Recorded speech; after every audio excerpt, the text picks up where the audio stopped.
live, episode 5 of Not Truly Aggressive. Let's go. Not actually live, we're just recording. Yeah. Live. Anyway, so you have some interesting shelter dog content that you want to share with the maniacs. I've got two really fascinating things that have happened recently that are like ongoing things. But first, I do want to address one comment. This is going to be very short.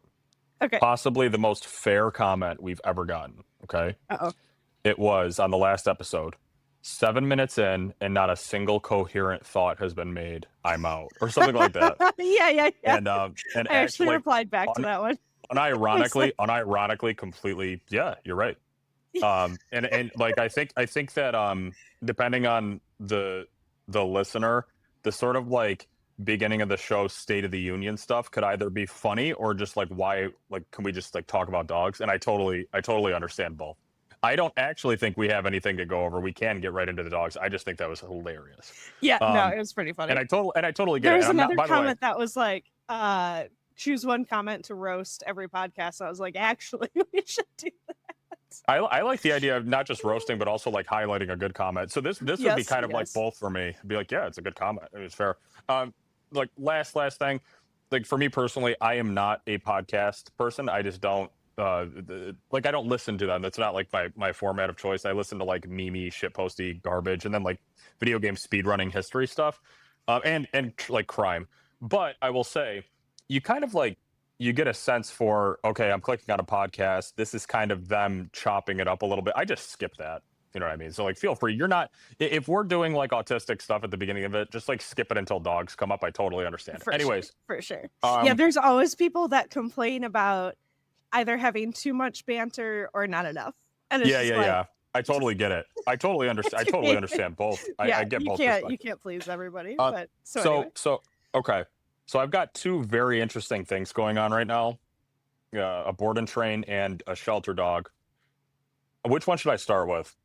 Let's start with the shelter dog. Shelter? Yeah, that's what I was thinking that way too.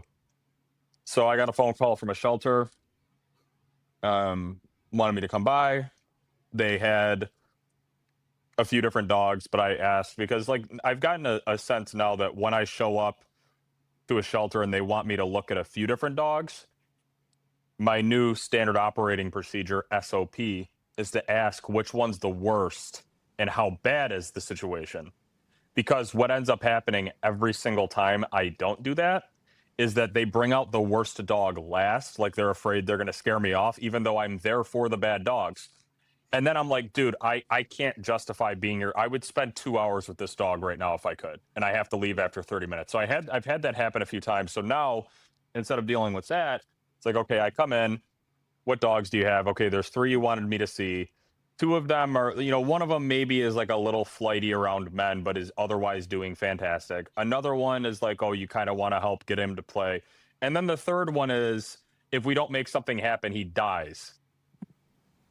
So it's like, let's go to that one and then spend as much time as necessary to make things happen with that dog.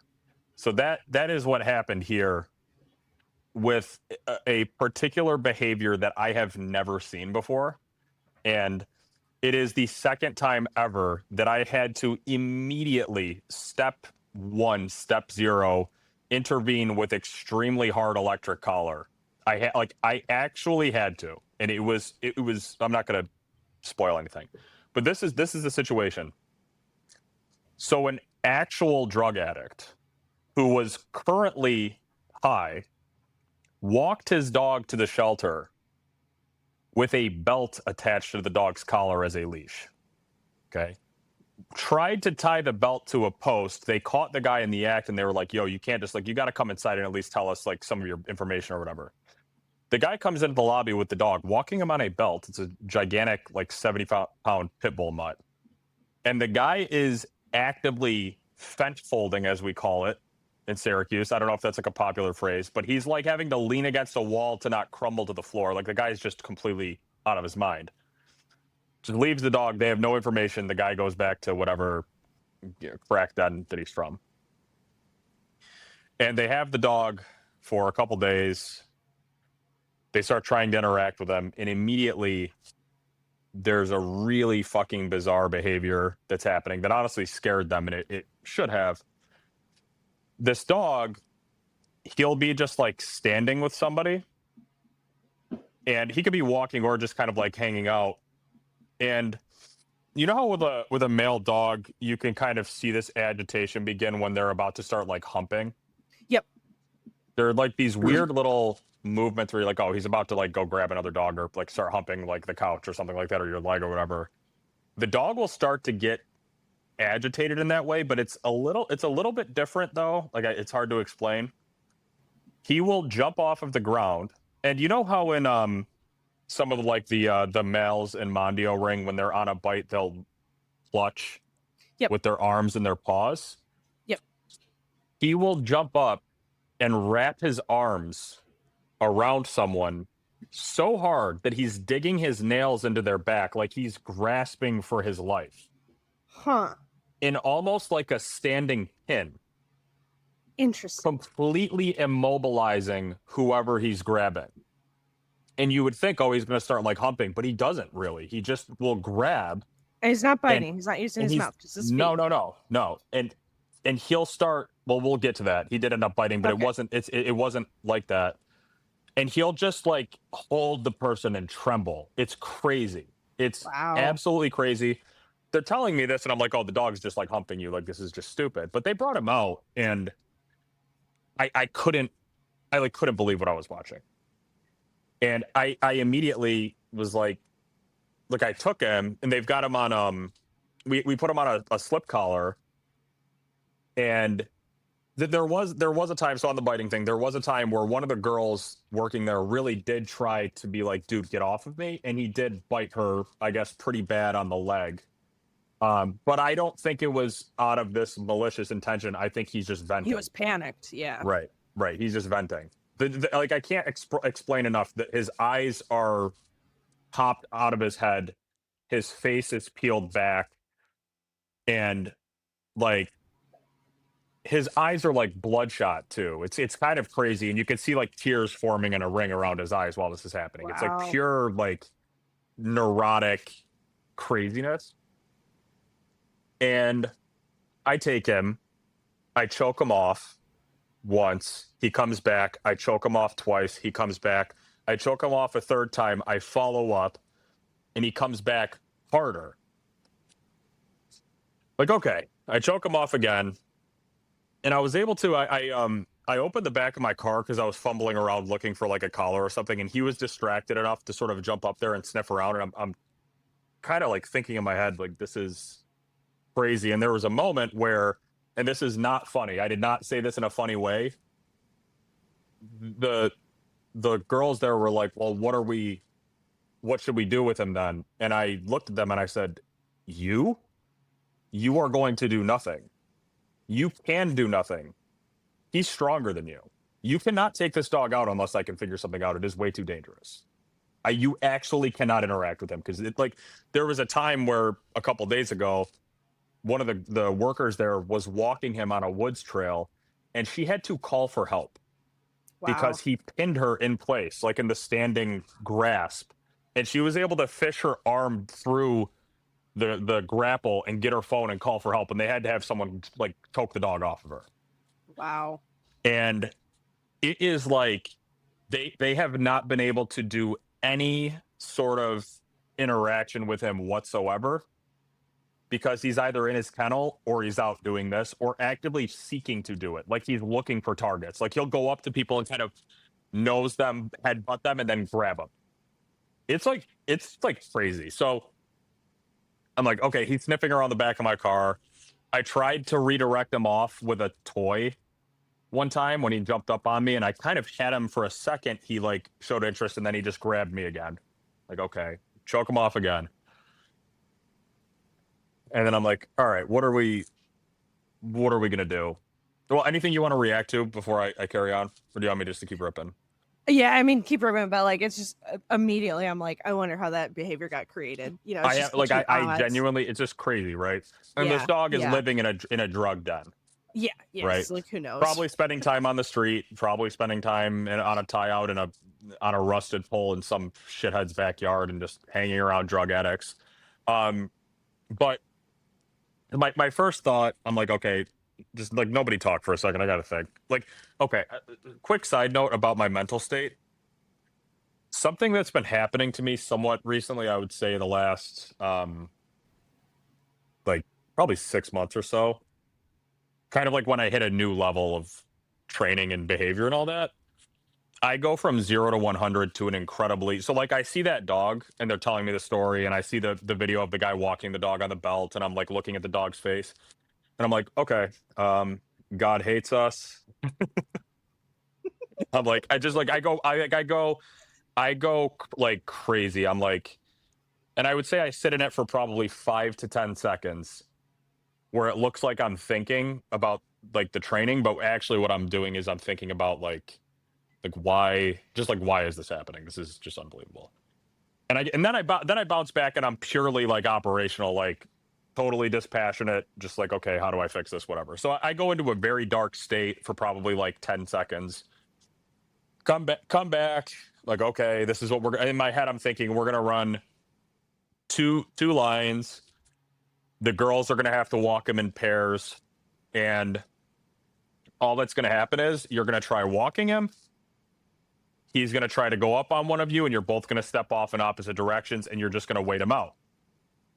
You're just going to wait. He's going to stand in between you guys, probably freak out a little bit, and you're going to wait for him to calm down. Then you're going to go back and try, just to show him that we are no Yep. longer actively This is not going to work. walking Yeah. like this anymore, right? Yeah. It's like, okay, what are the chances that that's actually going to fix anything? It's possible, but probably not going to happen. And it requires, they're gonna have to be skilled enough and fast enough to be able to get away from him and step away. And I want to just reissue this. This dog is as big, if not bigger, like not literally, but like on a power scale, he is about the same as the people working here. So I'm like, no, that's not. I'm not doing that. That's And especially that's the kind of dog that has learned how to leverage his body in very specific ways right, as well. right, Like right, it's right, not right, just right, an accident. It's not just him jumping on you and knocking you over. It's like right, very intentional, right. overpowering. Oh, Yeah. it's like I'm on a like he's actively seeking it out now. Like but it's not coming from a place of like this quiet deliberation. Like he's panicking. Like he's in like Yeah, an yeah, yeah. ongoing Yeah. panic Like attack. it's some sort of weird safety-seeking behavior Yes, that yes, yes. is just It a feels like very odd he's manifestation. yes, Yeah. yes. It feels like he's clinging for his life. Like it's Yeah, actually yeah. that. Like I'm picturing the same thing of like dogs get nervous for getting dropped off for boarding and they start jumping on their owners. It's like that sort of shit, Yes, but like times 1,000. You know? yes, yes, With a muscular, strong dog. Yeah. yes.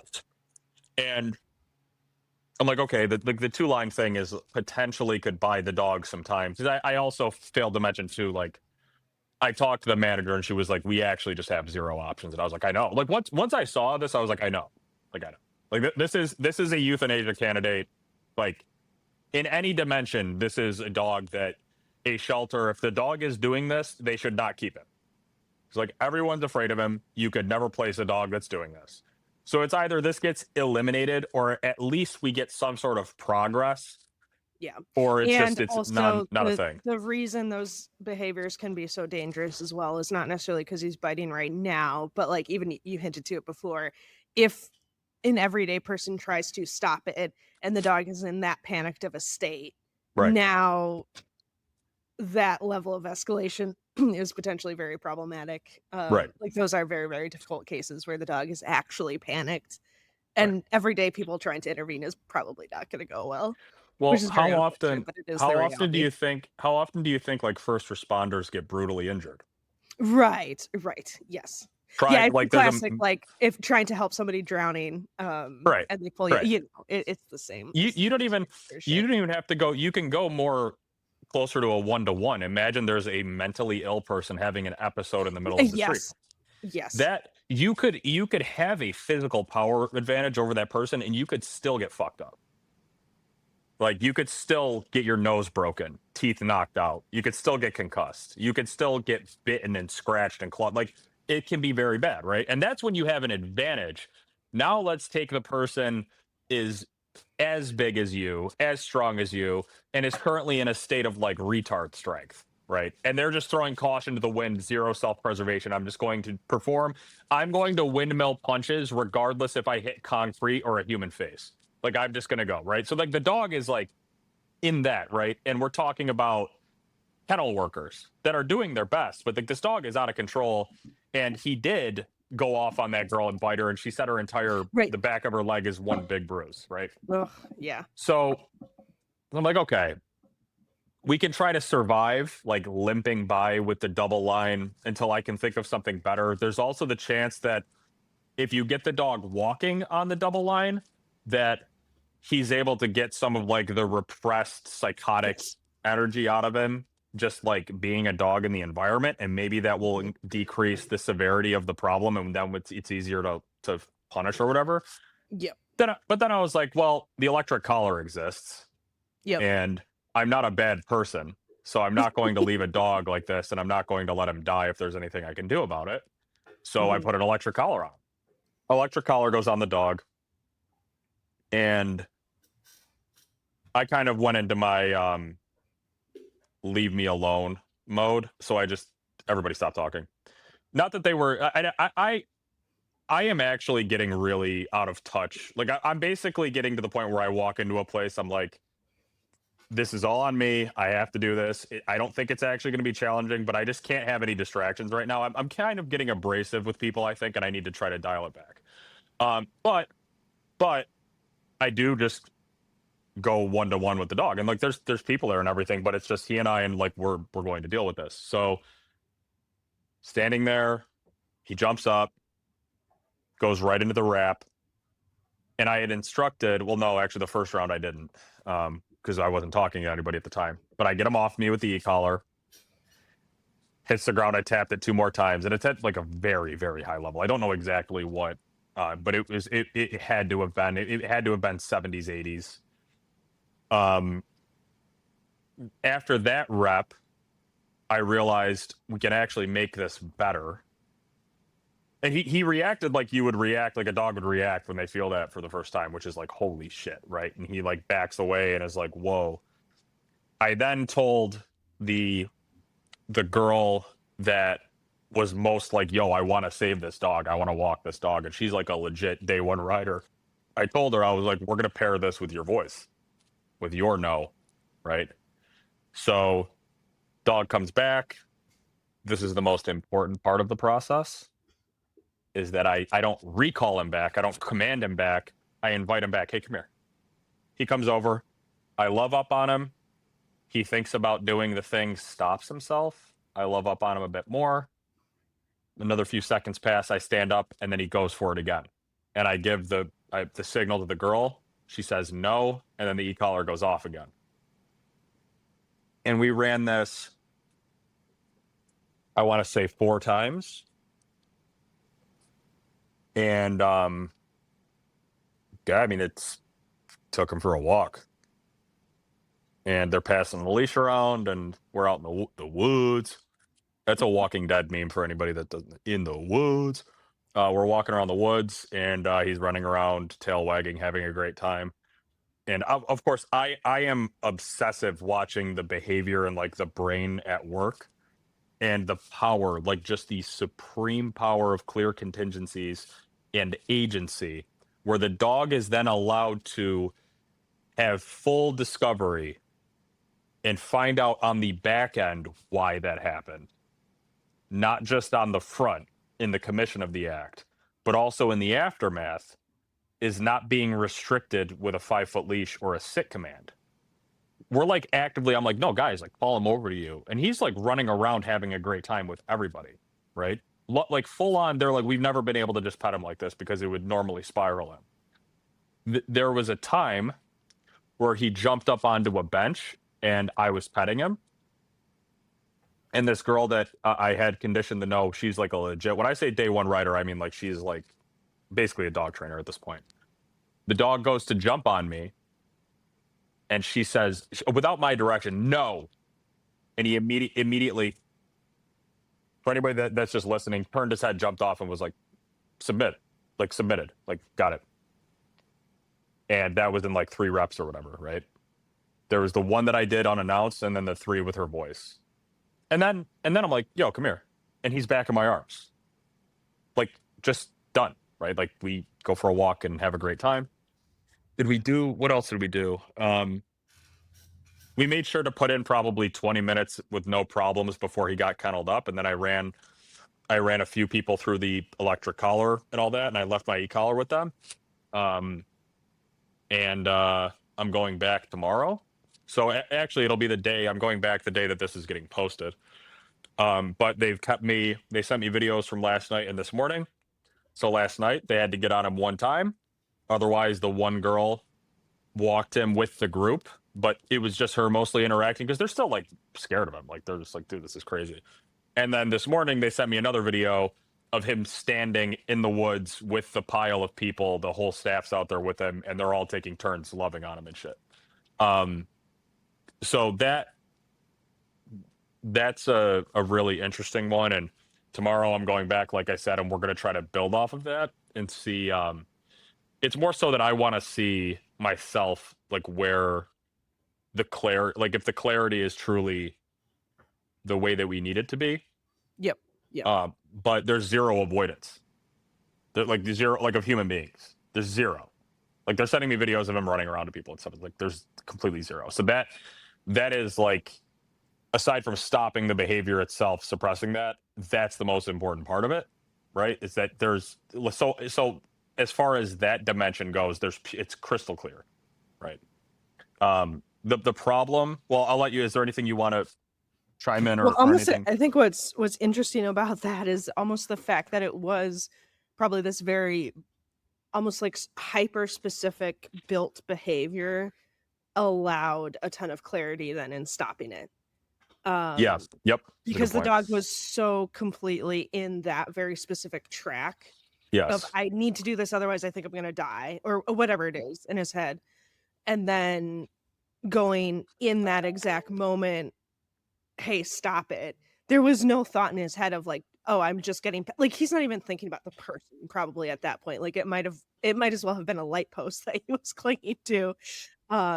So it almost probably allowed him to compartmentalize it in that very hyper specific situation, because it was a very hyper specific behavior, which is an odd, like ended up being a good thing a little bit. No, that's a good point. The single-mindedness Versus a dog who's just like, if you went and punished, oh, the dog is just jumping, but potentially he was like, oh, I'm jumping up thinking that I was being a really good boy and just saying hi or something like that. Like funny you mentioned that. Yeah.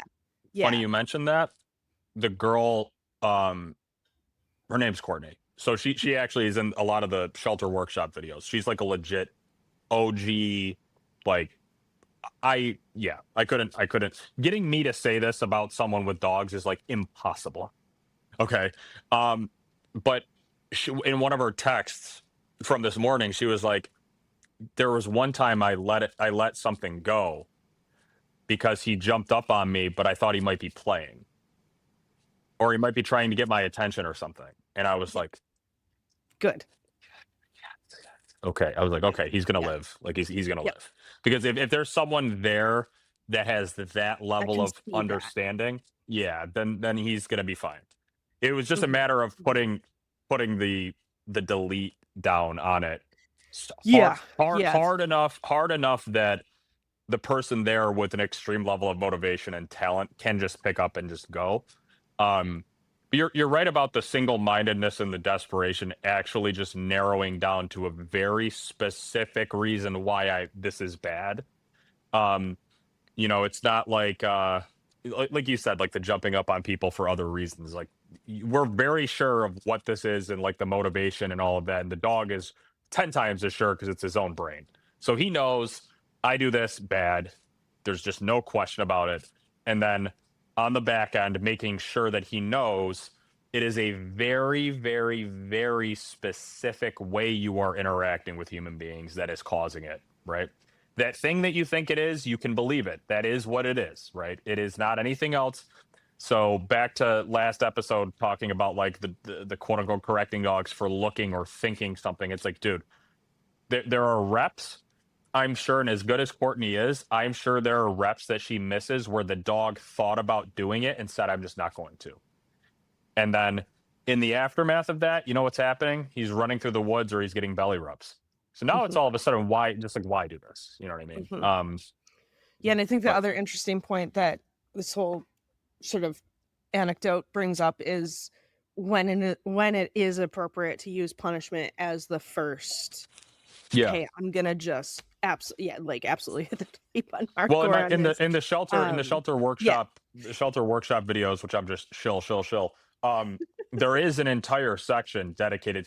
It's called Mm, aversive intervention, okay. and I talk about this exact thing where this is one of the two, like, I would call extreme cases where I had to like put my foot down very very hard. But even a dog that's just biting leashes coming out of the kennel, if you can't get him to redirect onto a toy, punish the dog. Like, out of the gate immediately, I am advocating for physical punishment. Like, the first option, second option, if you can't get him to bite on a toy. That's hard recommendation. So it doesn't have to be doomsday scenario. We let the dog rot and torture himself to this point where we have to pull the trigger on punishments. Like, I would rather not have the dog either die or be damned to this existence of isolation and mental destruction because no one's just going in and telling him, dude, try something else. Like, that's not going to go anymore. But I don't necessarily want to take this down that hole, because I am still honestly kind of exhausted from that workshop. I'm not even Yeah. joking. And it was in Yeah. Yeah. August, but because I was like full chested, passionately ranting for 3 days about this type of thing, I kind of want to take my foot off of that for a little bit, let the video do its work. I continue to talk about things, but not have to go like rant about it, because like, it's punishment is such a small part of how I train dogs. It's just that in this type of case, it has to be done or the dog dies. And no, there is no other option. And anybody that last thing on this, that's going to be my, because I don't actually want to get mad. Any that says I would have done this or done that, but you're not. You're not. Where are you, dude? I'm out here. Where is everybody? I would have, I wouldn't have. Okay, I don't care. You are, until you And show just me you're a, to continue to protect your peace and reel this back in, the only thing I wanted to say on that was, when the dog like, differential reinforcement is great. It has yes, its place, yada yada. Like, giving a yes, dog a toy instead of biting the leash, yes, amazing strategy. yep. However, when the dog is not even giving you an opening to show them, "Hey, do this instead," you have to get rid of, like, if that behavior is 99.9% of what the dog is doing whenever they're outside of the kennel, and again, like, maybe there's this mystical environment where you could have waited the dog out for 5 hours and then get it to bite a toy, right? But, like, in a shelter environment, A, that's just not gonna be realistic, B, even if it does work, right? So I think those are the types of dogs where people are like, "Oh my god, all of the sort of normal strategies are not working." The thing that is left on the table is punishment to get, "Okay, I need to close this door in order to see any of the other doors that I might be able to even open, because right now they just don't exist in the dog's brain." And a dog in that level of panic, I think it can feel a little bit weird to people to go, "Hey, we're gonna punish this."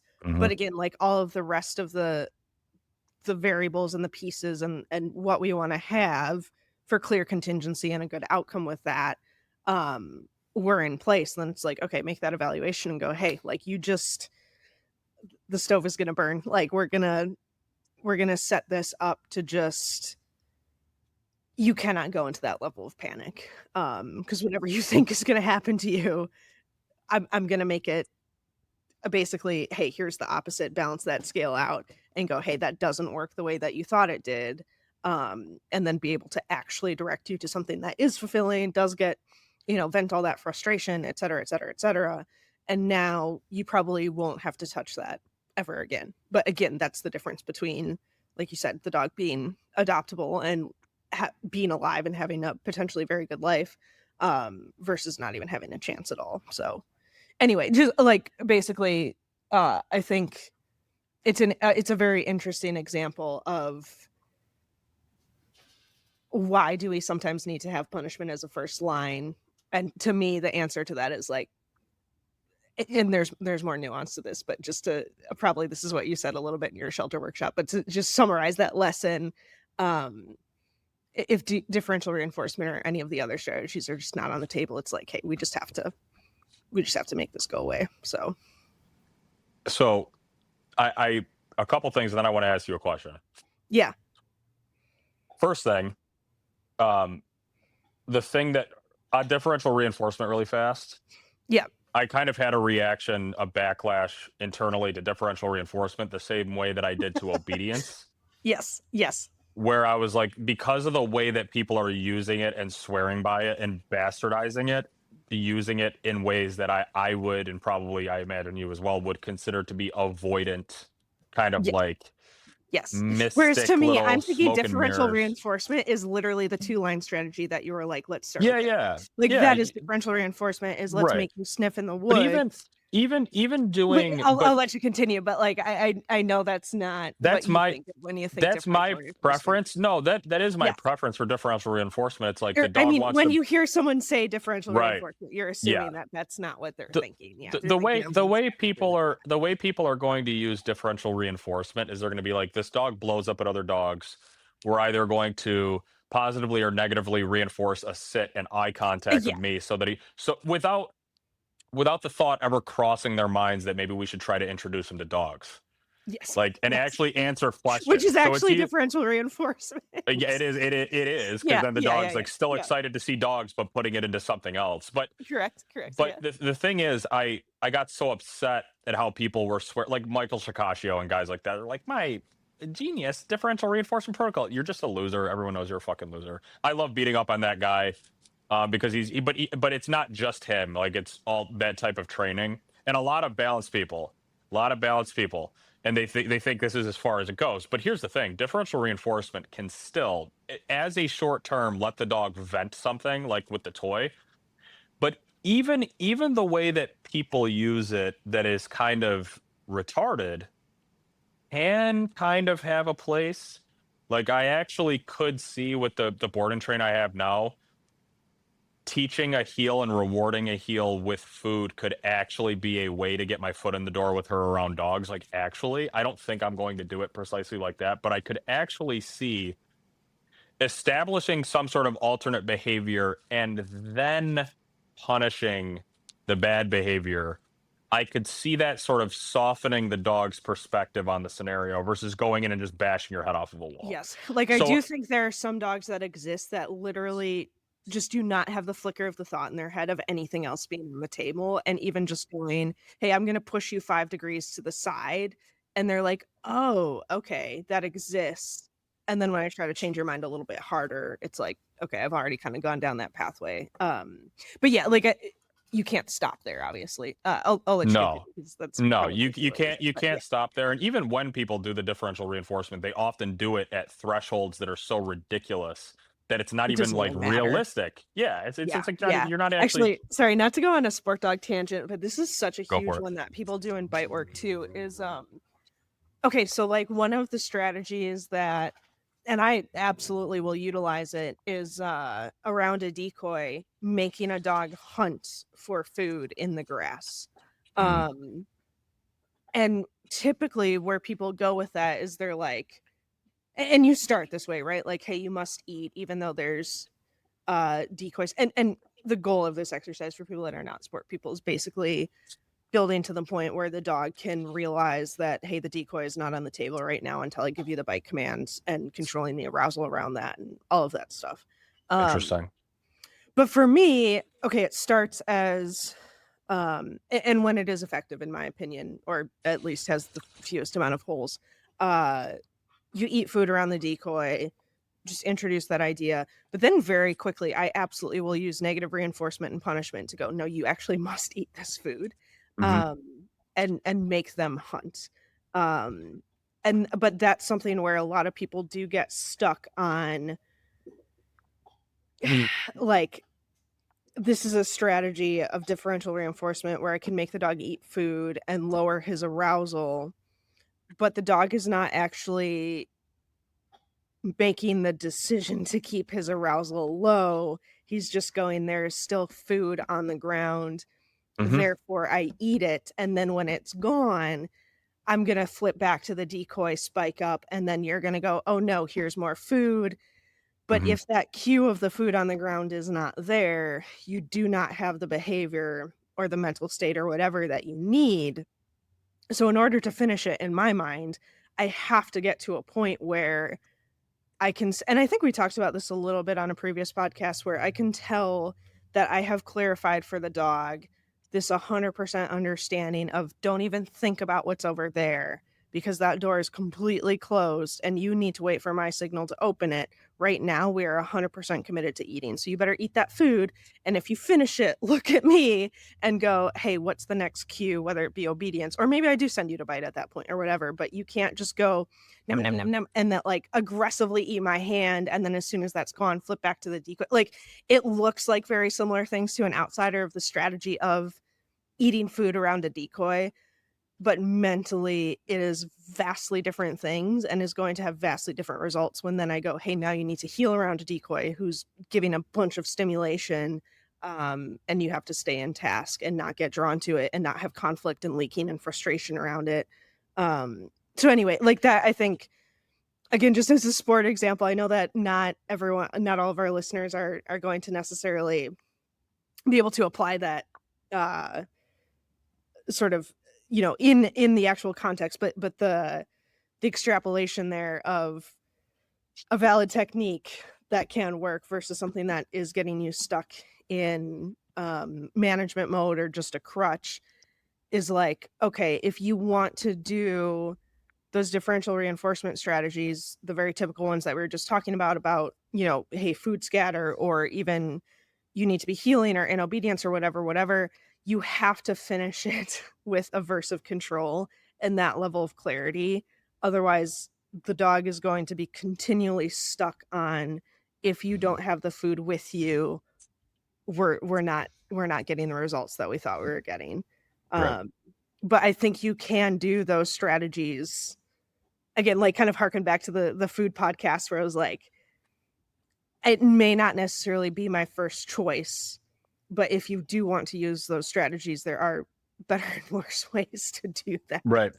Yeah. So just something for people to think about. Like once you see that, it's like, oh, okay, it's very, very clear the level of clarity and mental conflict that the dog is or isn't in, depending on how food is applied or food scatter or whatever different, hashtag differential reinforcement So strategy. Take your pick. no one has been able to explain to me how it's a preferable, desirable result or mental health or quality of life result for the dog and for the owner to have a dog that like compulsively sits and looks at the dog, looks back at you, looks back at the dog, looks at you. No one has been able to explain to me that the dog has clarity and peace. That's you have like melted the dog's brain at that point because you stayed there forever and acted like that was the end of the road. No. So yeah, the differential reinforcement, I feel like it can be very useful. I don't use a lot of it again, like in the traditional way that people use it, but I understand as long as you make something of it and you go somewhere with it. Yeah, yeah. So that was the first thing, and I Well, like, it genuinely sorry, not to no, go stick ahead. on this too long, but I think also the congruency of the mindset that you want the dog to be in. Yes. So, like, if I am playing with levels of arousal on a sport field, that is extremely congruent to what the game that we are playing and the overall sort of like package that I'm showing the dog of like, hey, the game is focus on me and the Simon Says game and like all those different things. And I am going to ask you to come down, come up, et cetera, all the things that we play with in sport. But to ask a dog to do that same sort of game in the context of we're just going for a walk is not congruent to the actual outcome that we eventually want to get. So like that that is also a huge part of strategy choice is what do you ultimately want your walk to look like? Do you want it to look like every time my dog sees a dog, he flips into work mode. Work. Yeah. Yeah, which is completely counterproductive to the point of a free walk. So that's going to make a huge difference in whether or not you're going to select, okay, this strategy may be valid and may work, but it doesn't, it's not the puzzle piece that fits there. Right. But yeah. Yeah. Anyway. The I the cut you off differential several times. No, it was good. Because it is differential reinforcement can be so interesting, and it actually is going to be relevant when I bring up my board and train later, because there is a strategy that I want to do with her that I've literally never done. But I actually can't remember what the second thing I wanted to say was. So it was. So I cut you off on. You were talking about You didn't raise your hand. Punishment is the first line of defense. I know. See, this is what happens. Now I have to stop the podcast and rewind. Well, I didn't write notes, so I guess it's my bad. Yeah, too, I should have. No, I know. I actually, I usually do. Unironically, actually, I'm trolling that commenter, but they actually, in this case, were just completely objectively correct. I know. So, yeah, maybe I'll lose my job on my show. But yeah, that's I can't remember what I was going to say, but the differential reinforcement thing can be very cool. I tried it immediately with this dog. He wants to grab me. Maybe I'd try to see if he'll bite a toy. It's very interesting. Something I didn't think of until this morning, actually, is that the next toy I'm going to bring is going to be a bite wedge. Yeah. And I'm also going to bring a big ball to see, can I get something big enough for him to wrap his arms around? Yes. And will he do it? Those giant those hard plastic horse balls. Yeah, if I had something like that, I would use it. But I'm gonna try a couple different things. Maybe even just like the bite pillow I have. It's like not that big, but maybe I can get him on it to just like lay on the ground and hold it, whatever. Just go to Costco and get one of those like giant bear stuffies. You know, the like life-size one. Yeah, yeah.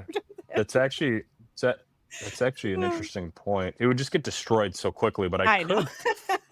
It's like $100 for one of those. I could go to Walmart today and see if they have a gigantic like Christmas stuffy thing. I'm not even there joking. You go. Christmas tree. Yeah. So okay. Yeah, what was it? You had said something. I wanted to respond to two things or even like three, and I can only think of the differential reinforcement now. Well, I was talking about punishment as the first line of defense with dogs that would otherwise get put down. Yeah. We can let's forget it. Yeah, because I wanted to ask you, like, what would you do now with this dog? With the shelter dog. Yeah, so where we're at now, for summary, the frequency and intensities dropped probably 98%. The one shelter worker is competent with the electric collar and knows how to mark a bad behavior, also knows how to give the dog a chance to change his mind or express alternate behaviors. So we have a real one on staff. We have a real one. We have a hidden maniac agent amongst the staff. And they've been taking him out. Now he's socializing. It's cool. I'm going back tomorrow, so this is going to be like 48 hours after we initially stopped him. Like, what are you thinking to look for or do or anything like that? Genuinely want to know. Yeah, I mean, go ahead. We kind of just hit one of them, which is, and I didn't even think of it, like even the bigger toy. Could we give him something else to hold? Yeah, that's a really interesting one. Yeah, I think I basically would just take him out, long line walk, flexi walk, whatever is appropriate to their logistics. But yeah, and just I kind of at this point with the shelter setting and a little bit of a tighter timeline and that sort of thing, I'd also be looking for other potential areas where he might have a similar reaction, just like continuing to evaluate. Because like I just am also like, what sort of caused that behavior to manifest, and For is any that like listeners, basically does he have yeah, yeah. I'm smiling right now, but keep going. Yeah.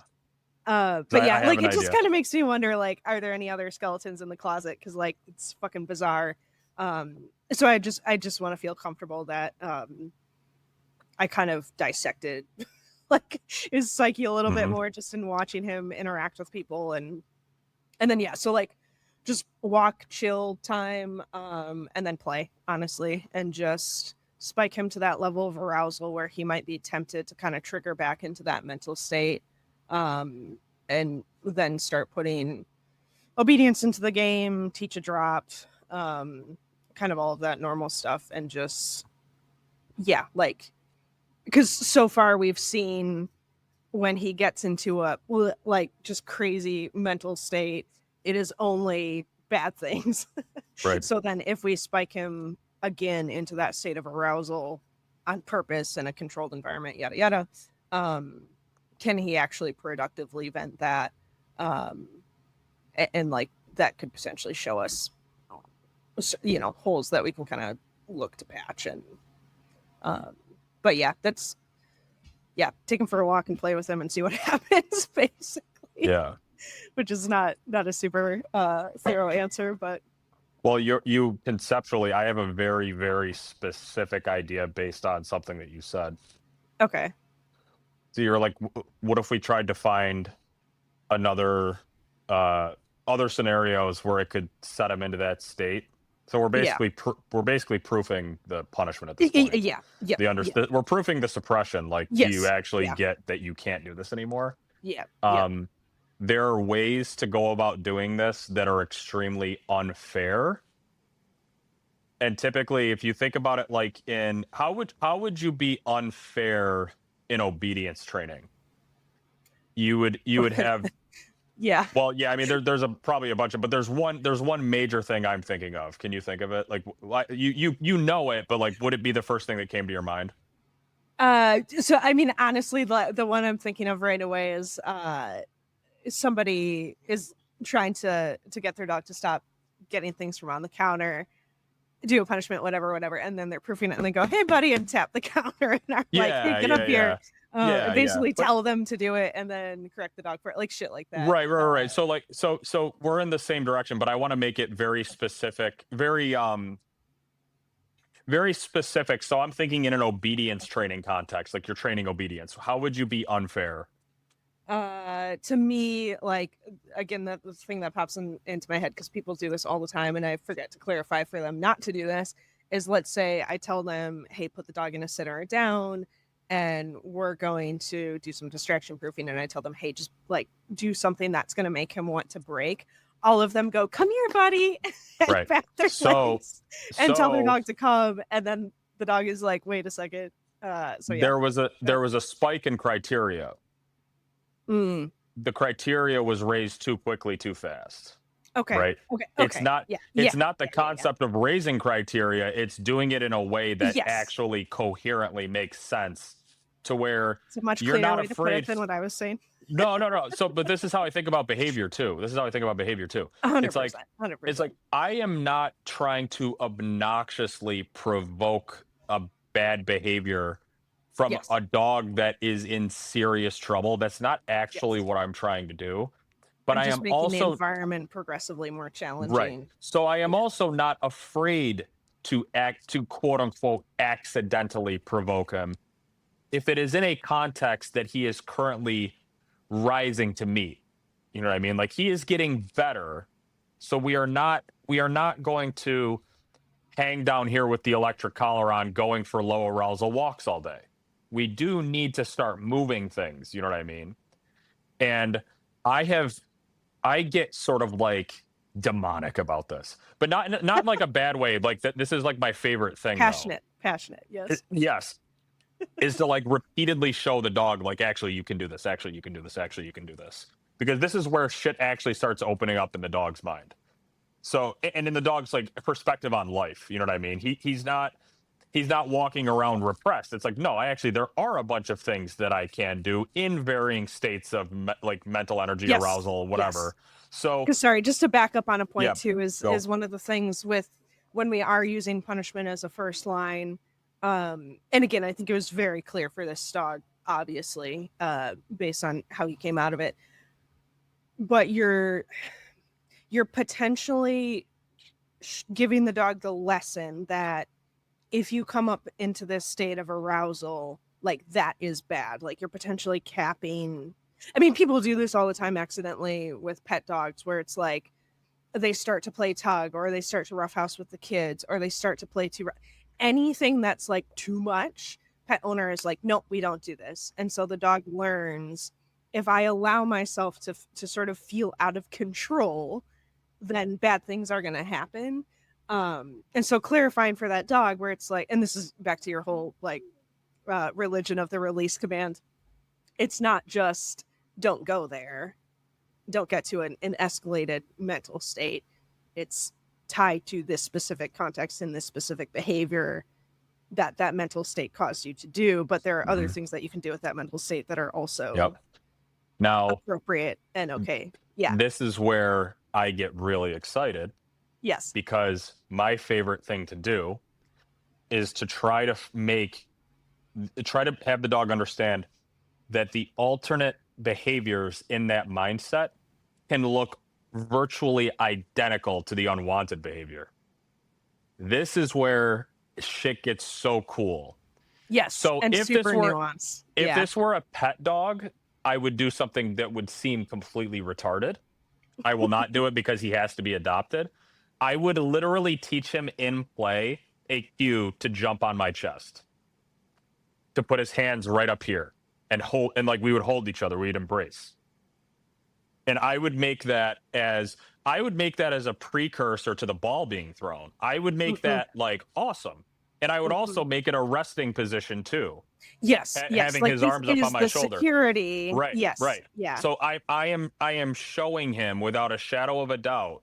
It is this very, very, very narrow and absurd and retarded behavior that basically makes the sun launch a solar flare on you and fucking roast you, that you cannot do, or you, upon penalty of death, right? Like you can't, like this is actually existential, right? But that's this tiny little like hair. That's the thickness of it, right? Versus this jungle of other things you could do that don't cause any problems, right? But you can be right next to the hair, right? You can be right next to it and you're completely fine. You could walk beside the hair for the rest of your life and the electric collar would never go off and no one would ever yell at you. You know what I mean?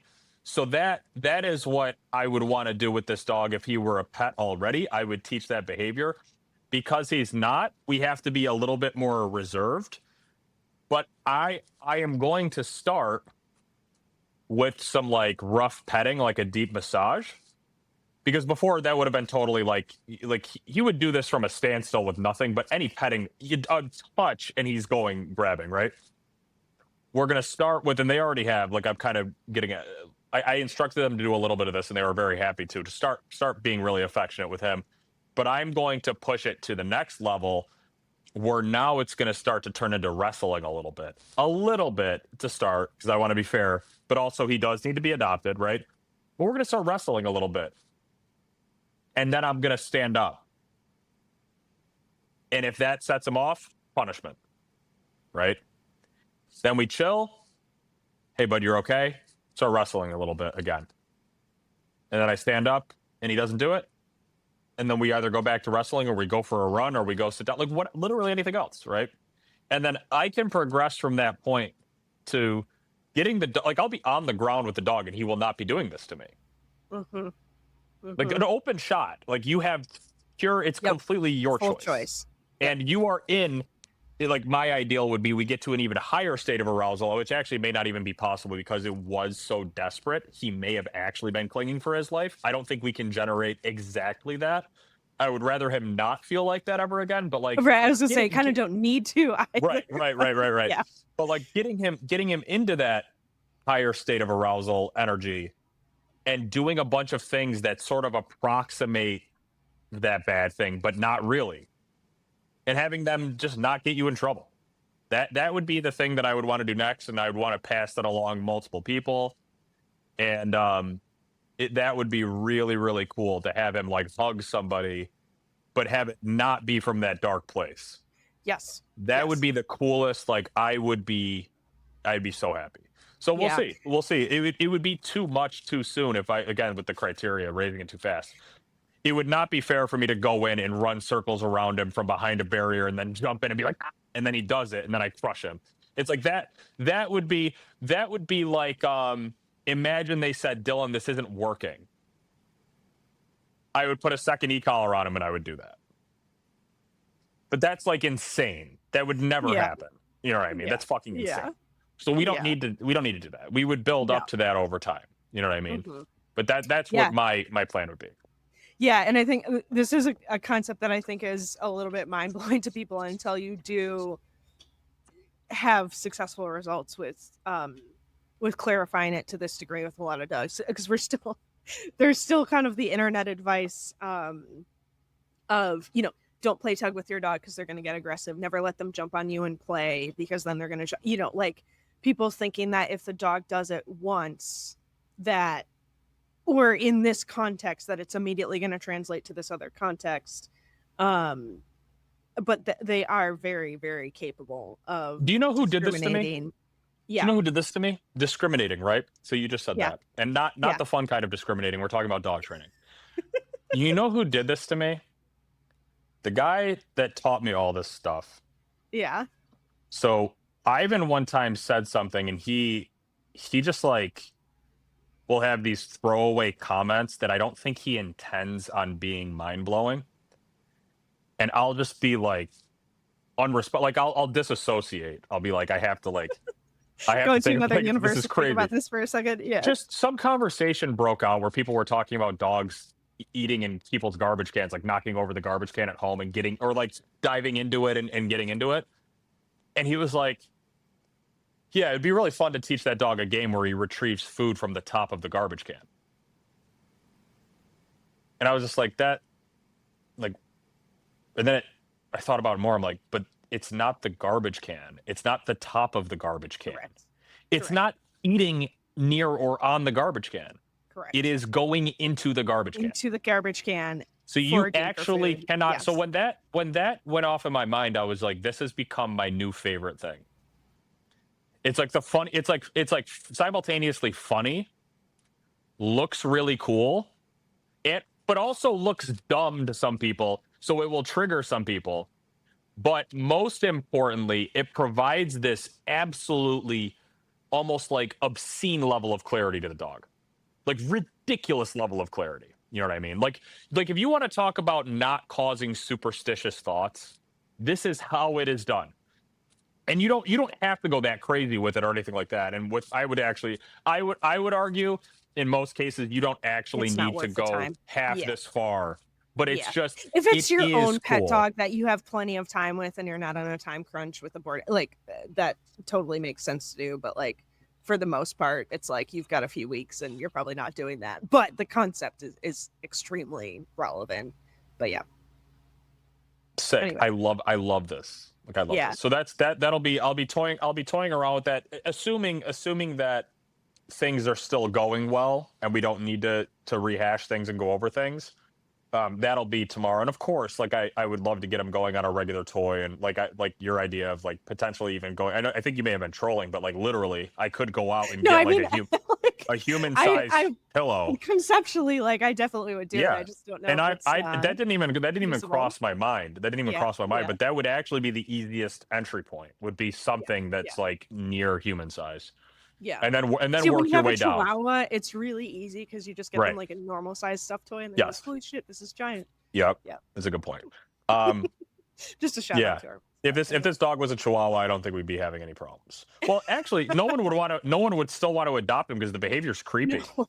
It's It really is. creepy. Like it was for me, it was more so sad. Again, like I go into that dark place, like God's Yeah. abandoned us and like, we're living in hell already, whatever. But like for the people there, the staff, they were like freaked out, and I get it. They're like, dude, this dog just got dropped off by a literal active using drug addict that walked him in on a belt. And this dog is just like hitting, like it's very creepy. Yeah, yeah, So and I think it's creepy, honestly, anytime a dog glazes over like that, it's just, like, yeah. almost, as animals, we have a visceral reaction to, like, "Whoa, this is Mm-hmm. dangerous." Yeah, Yep. yeah, Yep. You that's can't awesome. there's nobody's home. There's Yep, no yep, there's there's no nothing you can reasoning do. with this, there's no Right. Right, yeah, right. yeah, Um and amazing.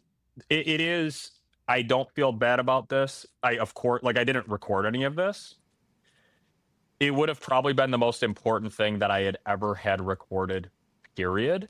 And I would have opened a new social media to post it every single day and blast it in everyone's faces until someone actually came to my home and killed me, right? Um, but but and of course I'm including like the rest of the process with the dog. I would record every second. But Yes, the, yeah, the, the thing is when someone says to me, Dylan, like we do not have options. Like if this doesn't happen, we don't have options. I something feels weird about bringing out a camera. I think yeah, I think that I need to get over that and maybe for the next one and be like just record this and I'll try to forget someone's recording because I don't yeah. the motivation It cross almost like feels yeah. it feels gross because it's like am I exploiting this dog for content Yes, in a yes, situation yeah, where he literally could be dying? But the thing is that I know in my heart it would not be for content. It would be to prove a point so that people can see, right? So that like people can see because part of the abyss that I fall into is knowing that like this one's on me. There is no yep. there's no There's alternate no backup, there's thought. no There's yep, no yeah, no one's going to come in and come up with a better scheme. yep. I'm waiting again. I keep saying this. I'm waiting for someone to show me to do something other than talking. But I know for a fact right now, like I have to stop you or you're dead. And the thought, like it just doesn't cross my mind that I need to be recording this. But I again, I need to so that people can feel better about like jumping to that option in a case where it actually could be life saving. I want people to feel emboldened to do so. Anyways, um, that's my that's the situation with the shelter dog. It's fascinating, very sad. I got very emotional, but it was cool like in the aftermath of the final round with the e-collar and everyone's loving on him and stuff. I'm like, okay, you're gonna be fine. Like I am actually not going to let you die. It is going to be fine. Um, but the people here too, I like they can handle you now. Like this is gonna be cool. Um, so hopefully you know he finds a home but like we can't even like, that was the thing though is that they were trying to talk to me about like well Dylan you know if he's doing this we can't even adopt him out. I'm like yo you got we can't even have this conversation right now. You can't bring him out of Yeah, the fucking kennel, dude. Like yeah, I know yeah. you guys are like legit A1 and all you think about is everyone but yourselves, but you actually for a second need to think about yourselves. You can't safely bring the dog outside, so Yeah, stop thinking about putting him in a home. Like we need to do something about this start with behavior right square now. one. Because like I'm not thinking about a home at all. I'm thinking about them. Like I'm thinking about the people on the ground going in, probably not getting paid great, and just going all out and having this monster have a fucking schizophrenic meltdown on them, and eventually like you know they someone tries to pry him off in the wrong way, and instead of grabbing Yes, someone's yeah. hamstring, he grabbed like their chest or something, and like someone gets fucked up. Like I don't want that to happen. Um, though I will say I don't this dog is not capable. Like he has a good heart. Like he is a good dog. Yeah, Like yeah. I'm not coping. I'm not making excuses. I'm not that guy. If I thought this dog was seriously dangerous, I would have said it immediately. Um, that was my suspicion. Not that you can diagnose a dog with severe aggression immediately, okay, because that goes against everything I stand for. But I would not hesitate to say that, and I have said it before. Okay, Yeah. anyways, I think you can pretty quickly see, like, malicious intent and go, "Eh, we need to kinda peel the layers back on this," versus, like, right, "Well, this dog is just struggling," and, right, like, right, right, right, not right, any right. intent behind it. Yeah, Uh, yeah, but yeah. Um, yeah. So yeah, Remy. yeah. Well, so last thing on the Okay, shelter, okay, last thing. with this dog for real. Last Yes, thing, yes. For real, for real. there is a level of man. How cringy do I want to get right now? Pretty cringy. What do you think We the love an listeners want? emotional man. There. Okay, Oh, stop. they weren't vulnerable, Dylan. Walls going up. Walls going up. Walls. I no. Last thing. Last thing. Last thing. Yeah. There is a level of gratitude that I have to where the things I've learned and the things I've practiced and like the people like the things that I've picked up along the way and all that, to be able to be the one to go in and do this without a lot of effort, I am very grateful that I am the one in this dog's life to be the one to be able to do it. I feel very grateful for it. Oh, that's This adorable. like the dog the dog needed somebody. I am happy to Yeah. fill the role, and it is purely because the things I've been taught, I'm Yeah. just putting them into practice, and it's humbling. It is actually humbling. Okay, Yeah. Yeah. gay, gay, gay, gay. You're gay. You're gay. Um. So yeah, So it's okay. It's okay. you Let it saw. out. I think I think you saw the clip of me playing with my board and train because you commented that she's what'd you say? You said that she's She's funny or adorable something. and I want Yeah, her. she's Yeah. adorable. But Yeah. yeah, so little bitey gremlin, like this is like this is the GRC dog. Yes. This dog was Yes. constructed in a She's laboratory amazing. Yes. to go pull weight and climb walls and shit and Yep. hang. Or they don't they do a timed hang or Sprinkle. something like that? Yeah, yeah. Yeah. Um, Yeah. like that and run on a like a slab mill. Like she would go fucking ballistic. Um, but do you want me to just give out the case situation, like what's going Yeah, on? the background and yeah, just the TLDR. So little, probably she's about the size of Scout, my cattle dog. She's like 30 pounds. Okay. Little terrier mutt gremlin thing, right? That she is currently she was rescued from death row at a shelter in the Bronx. She was going to be put down due to excessive play biting. I know how bad that sounds, okay? But I will say, as as much as I want to hold off judgment on the dogs and give them a chance, I am also the same way with shelters, believe it or not. I want to see the behaviors myself before I start going, oh, the people here are sociopaths, whatever, right? So I initiated some of the play biting. I'm getting ahead of myself a little bit. It is the hardest play biting I have ever seen, to the point where a late stage aggression case where they're biting, like say they bite with malicious intentions, but they don't have the wrath in them anymore, but they still bite. And you'd be like, wow, that was a bite. That's how hard she's biting. Like she's grabbing two of my fingers and pulling on them like a toy, like she's playing possession games.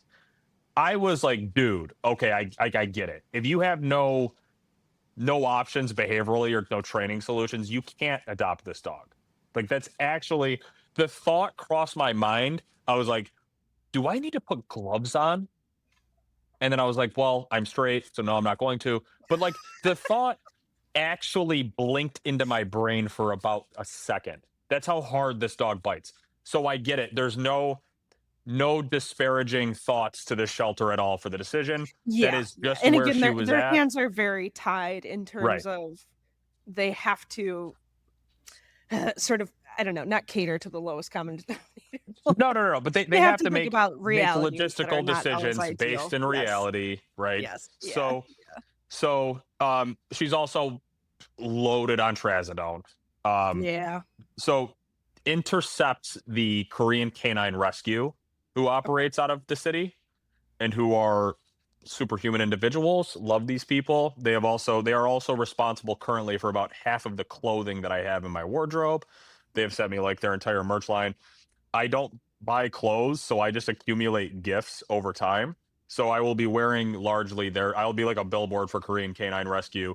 Purely, I love them. I like to rep them, but also I actually just don't have a lot of clothes, and winter is here. So Remy, um, she is with a foster with them in Queens, and when they take this dog on a walk, or just take her outside generally, if she sees a dog or something that she thinks may be a dog, the sounds that come out of this little dog, this little animal, it almost sounds like a bird of prey being like electrocuted or something. Yeah. She probably has some Frenchie in her that's like Like I'm an picturing like Frenchie screaming. imagine imagine an eagle. This is going to get really grim. An eagle gets tangled into like a live wire and is getting electrocuted. And someone's stabbing it with like a screwdriver at the same time. Like I can't even replicate the pitch. Like Yeah. it's Yeah. fucking crazy, right? To the point where it is a risk that someone calls like law enforcement or animal Yes. control for walking the dog through town because it sounds, and I wouldn't blame anybody, it sounds like something terrible's Someone's happening, right? dying. Yes. And the thing is, it is the dogs are the worst manifestation of this, but she is very much what people would classify as like a general anxiety stress disorder dog. She's outside and just doesn't like her eyes are wide. They're also on like opposite sides of her head. It's kind of funny. Like it's like crazy to see her eye place. She looks like a frog. Um, but she like I don't know. I guess like the fashionable thing to say is the dog lacks emotional regulation. Like people want to say that when they want to sound cool or whatever. That actually is what's going on with this dog because she could get tilted by a dog on someone's deck in the distance or in a window or something. And she doesn't come off of that for like minutes at a time. And she's like running, like you could tell she's like, I just need to do something to cope with this. And there's just nothing to do. So I'm just going to run in circles and fucking just scream. Right. And the fidgetiness and just the twitchiness and just the insanity. I wouldn't be shocked if somewhere in there there's cattle dog because Yeah. in that way she reminds me of one of these breeds that just is restlessness, just pure restlessness, right? So calling it dog reactivity is accurate and it is very bad. It's really, really bad, but I think it more speaks to a larger issue emotionally and mentally that the dog has. Um, there are other manifestations of this, and then I'll let you respond. So the two major things, aside from the play biting, the dog reactivity, all of that, around the house, she is actually terrible. Like she's terrible. She is like, and these are the types of dogs. I actually had been recently. Someone asked me, "What are you looking to challenge yourself with next?" And I was thinking it would be really cool to do one of these dogs that is so-called like anxiety case dogs that just paces the house all day, right? I didn't know I was getting that, but that's what I got, right? The They universe provides. right. So the foster and the people they just didn't know exactly what they're dealing with. So they're like, "Oh, we have a dog reactivity case," which is accurate, but actually the dog is just like mentally a knot, right? And Mhm. the dog reactivity is a separate but strongly related issue that we are going to have to face the music on that and deal with that. And I have things I want to say, but generally speaking, they sent me like a high level anxiety case in my opinion, right? And then last thing that seems like more of an annoying detail than anything, but is actually very symptomatic of the overall issue. They sent her with a bunch of diapers, right? And they're like, yeah, she just like the potty training just broke and she is now just constantly peeing and pooping inside of the house. We've had her vet cleared twice in the last 30 days. They've run every test you could possibly comprehend and everything comes back. Not only that she's okay, but she's in very good health. So it has to be behavioral. But and I kind of gave my hypothesis and they were in a little bit of denial on it because I think that they deep down didn't want it to be this simple, but it's actually Oh, not yeah. simple. It's actually not simple. It just could Yes. appear to be simple. Yes. But within It's an very simple to hour of the say. first, within the yes, within an hour of the first day, I was like, I know exactly what this is. Mhm. When she is outside, she is so wired and stimulated, she cannot feel that she has to potty. Now, the confounding part of this to the foster, they were like, but Dylan, she will go, right? It's that she just doesn't go all the way, which is accurate some of the time. But what happens is she is trying to pee so hard and so fast that she cuts herself off from finishing so she can go back to chasing leaves, Yes. Yes. which is insane. Yeah. But I will tell you this much, I can speak from experience at some level. When I was a teenager, I was addicted to a video game called World of Warcraft. Okay. Amazing. I I would love where this I story is would going. I would forget not only to go to the bathroom, but to eat food or drink water. I would Yep. forget Yep. genuinely, right? Did you wear diapers? No, I did not. I would genuinely forget. And I had a friend in high school who was worse than me, who actually made himself sick from not drinking water because he would play World of Warcraft for like 14 hours straight. It would not consume like literally like life depends on these substances, and he would forget. Like he was so single-minded in that fixation on grinding dungeons, leveling, raiding, Yep. PvP, whatever he was Yep. playing. I think he was a raider. Bad season in the Um, background. he played Warlock. Actually, I remember him. Um, So funny. yeah, never mind. I was gonna go off. So I like to PvP. I played Arms Warrior, Mortal Strike, and Blade Storm go burr. Anyways, Blade Storm. When Blade Storm came out, my life, I had meaning to my life when Blade Storm came out. Anyways, um, oh my god, I it's should so not good. laugh this hard because I But also have a video game addiction yeah, problem. yeah, you're a RuneScape cuck. You shouldn't be laughing at me. But anyways, the dog is in such a state of it is excitement, but it's not. It's like toxic at some level, right? Yeah, Um, yeah, so happy to report. I mean, the potty thing isn't actually, again, it's not that interesting because it is just symptomatic of the overall issue. yeah. Um, That is one but of those things, though, but that can literally destroy a quality of life for the humans, and oh, no one's therefore the dog adopting is this thing. actually in danger. Yeah, No one's yeah, yeah. adopting this thing like It actually is this. a massive issue. Like, No one will potty adopt a issues are dog like often overlooked. Like I think it's one of those things where you can almost go like, "Oh, okay, whatever. They're just being lazy or not like the owner." It's really easy to blame that one on somebody just not letting the dog out often enough or whatever, but it actually can be very, very problematic and difficult for sort of the again, like everyday owner to solve that. And they will get rid of the dog over it, which can't even blame them. It's Cannot obnoxious. blame them. Yeah, Cannot yeah, blame them, right? yeah, So, and this is a foster dog. She does not have a home. yeah, The yeah. dream, the dream for this dog would be that in the month that I have her, that she gets adopted up here so I can do follow up here. I would rather her not have to go back to Queens. I'm going to prepare her for that, but I would rather her not. But no one is going to adopt her in this next month or in the next fucking 10 years if she is pissing and crapping all over the house twice a day, 3 times a day, 4 times a day. It's not going to happen. Okay. Um, so happy to report it is 100% behavioral, and I'm going to fix it in days. It's just not even, it's not even a fucking thing. But to what you said, if you are not a dog trainer, if you're not diving into the motivations, the emotional state, the habits, the conditioning, then yeah, this is a fucking nightmare. This is a nightmare. And you're looking up YouTube tutorials and shit that are not addressing anything. Anyways, um, like paying this dog for doing a half pee in the yard is not going to help you, I swear. Nope. Nope. Anyways, If anything, it probably will make it worse. yeah, yes, because she will quit to try to get the food. That's Yes. a good point. Yes. That's she needs less anticipation actually. Yes. Yes. Um, but there's really interesting shit that I want to do with this dog, and there's also a discussion about games, about play, Mhm. about the two major types of play that we learn in TWC. So possession games versus chase and catch, because both of those games, I put up a video this morning.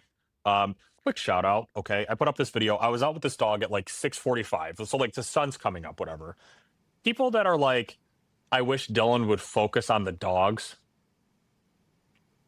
I'm in my living room, pitch black, Googling when is the exact time for sunup, so I can get out and get my reps with this dog before I can get in my car and drive 45 minutes to an in-home client because we have to do a lesson around breakfast. So I have to be there at 8. So like, what do you think I'm keeping it about, guys? I can do two things at once. I can ship post and I can be obsessed with dog training because that's what's Yep. going on. Oh my God, did you see the signs meme I put up of thinking canine the other day? That was fucking hilarious. If you haven't, it's okay. Yeah, I don't Anyways, think I no, have. it's okay. It's okay. Um, so Fuck. Oh, so I do want to talk about chase and catch versus possession games, specifically from your perspective, from someone that does sports, because the two games elicit different emotions and different motivations from the dogs. That actually, with a dog like Remy, it is like black and white. Like she has two different dogs when you are playing the two separate games. And I think for her, they are actually, it's very important for them to be distinguished. We could actually, I actually don't even know if I want to talk about the case. I'd rather talk about that because I feel like we could go off on that forever. And Yeah. with Remy and everything, like she is fascinating. Um, there are things that I want to do about like the ways that I'm going to teach obedience with her are going to be different. I actually may use food, which is just Oh, cucked for me. yeah. Um, I'm going to be utilizing a pre-exhaustion strategy for some things that I'm going to be specifically trying to condition to be calming behaviors by default. And I actually had a phone call with a good friend of the program, Zach DeVore, is another TWC trainer, and he made a very interesting piece of advice to me that I'm going to follow. I can cover all of these things next week because I Yeah, actually you'll have it haven't. for a I while. haven't started. Yes, I have not started training the obedience yet, but I think I'm going to be doing the first healing session later this afternoon, and I'm going to record it all and blah blah blah whatever. So next time we can go into the what happens or whatever. But the two the two types of games and the reasons why we prefer one over the other, I actually think are sort of dictated by the type of training that we do. Mm, So chase and catch being retrieve the ball, bring it back, very cooperative, very much it brings out like this light sort of like yep. I use it to de-stress dogs at the end of a correct. session. Yeah, yeah, Correct yep. that you say that. And it's very funny that you say that because that's why this needs to exist in this dog's life, right? Yes, yes. Which to pet people may seem insane that you're talking about a Yeah, game where the dog is going into prey and chasing an object and bringing it back, yep. being a calming thing. Mhm. Um, To but me, it's almost like, this is not exactly the best analogy, but if people can picture, like, you've done a hard, like, weightlifting workout, and then you go for a jog. Like, the yes, fetch yes, is yes. that, like, light cool down, kind of like, I'm still athletically expressive, but I don't have to really think, I don't have to really be on the same way. Except it's going for a jog, but you're with your homie. Yeah, yeah, yeah, You know yeah, what I yeah, mean? yeah. And Yeah, maybe you've got maybe your you favorite do. podcast in Right. NTA. Maybe you're right. Maybe you are listening to the Not Truly Aggressive podcast, or maybe your headphones are off and you're having a conversation. So it's to me, it's a bit more social Yeah, than yep, yep, possession games is on an inherent level. I think that yeah, um, cooperatively social, yeah. chase and catch is more of a light cooperative. The way that I put it in this video that I put out this morning on my Facebook, I said that possession games is like you're grinding ranked, and then chase and catch is like you're fucking around on quick play with your boys, and Yeah, you're yeah. like you're trying, and but it's not super serious, and you're There's no high laughing, and stakes, yeah, right. yeah. So No one's gonna get pissed if you miss, great, miss a shot or whatever it is, right? yeah, Yeah. yeah. So chase and catch is my favorite way to play with dogs. And I think it is influenced by our personalities, but also by the type of training that we do. So typically, the dogs that I bring in, the behavioral case dogs, I don't necessarily just want to see them on a bite being super fixated and like intense. It's actually great differential reinforcement, like we talked about earlier. And I'm not knocking possession games. We're just particularly, and they accomplish two different things. I'm talking about favorites, right? So if like I could only have one or the other, I love to see a super pent up, fucked up dog just go for a run and bring a ball back and drop it at my feet and go like, "Hey, can we do another one?"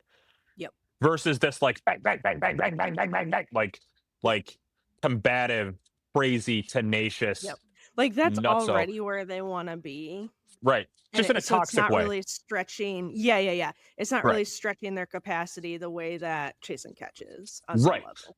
So that is my favorite way to play. Whereas people from your dimension, right? Yeah, yeah, Planet protection sports, yeah. the thing that you all get fucking horned up about is being like, and I've been around enough of you people at this point that I can hear, and I'm like, oh, I bet they got really excited about, and then I hear, like, oh, you see how like deep on the bite, and just like you could just like feel it when that dog walks into the room, like that type of thing. But like the the presence of the dog, Mhm. the almost like defiance in a way Yeah, of the no, a level dog. of dominance for Right, sure, and intensity. Yeah. dominance, right, like, Yeah, where the yep. dog is like, "No, I'm actually going to assert my will over you." Yes. I'm an MMA fighter here to And fuck you up. and Yeah. Yep. like, underlying all of it, underpinning all of it, there is a shared understanding that we are playing, right? So, like, this is a game, right? And ultimately, I am still the referee, right? But for the most part, this is you versus me, and we are locked, and it is time to shred, to fight, right? So these two games just exist. I feel like they must activate different fucking, again, I'm not a doctor, different sections of the brain, different pieces, different motivations, right? So protection sports people, when I talk to them, specifically like TWC people, the only ones that I trust, unfortunately, um, where like they're with a behavioral case, or like someone's running a behavioral case by like a group, you can tell who does what type of training by what type of Yeah. play they prescribe. Yep. Yep. Because like I'll hear So someone, true. they're like, "Man, we've got this really like shut down dog that's like scared," and I get just like, "Well, first off, we have to size the dog for an agitation harness, and we need to find a market." And I'm like, "Okay, I know you do." I'm like, "Okay, I know exactly what you do." And that's cool. And again, I'm not knocking that. I'm making fun of it because it's just Yeah, like yeah. it's a different take. But Yeah. you Yeah. would still, you would get the result. You would get a better dog, a much better dog. In some cases, a better dog than I would get. I'm admitting that, right? Because my thought when I see that shut down, repressed dog is I want to see him run. I want to see him loose. I want to see him like light, right? So, and Remy's not a shutdown dog. She's the exact Yeah. opposite. But Just to I'm going to get to I what know we this wanna means. talk about Remy, Re- but, but a little respond, bit to yes, please. that point of, shutdown dog, I absolutely am gonna pick, if I can, a tug, because there is, in that cycle of the dog understanding, it is building dominance, right? Of like, I have won this fight, I have defeated the prey, I have defeated my opponent, whatever. Because you can even, if a dog is like super weird about social pressure, you can use a fucking flirt pole, doesn't matter. But that idea of I was able to chase something and subdue it and use my physical strength to do that, I think is a very specific mental state that is difficult to recreate with just like physical movement and or the first half of that prey cycle of like just chase and that sort of thing. But yeah, so like I definitely think there's a ton of value to that. Just uh I on do the as serious well. note from the making fun of I'm not I'm yeah, not knocking it. So I'm not yeah, yeah, knocking yeah, it yeah, yeah, because harkening back to the guy that taught me all of this stuff, well, yeah, he's actually exactly. Boulevard teacher. That's what he's a protection sports guy. He would lean in that direction too. And I couldn't catch him in 5 careers or 5 lifetimes. So I know that it's right.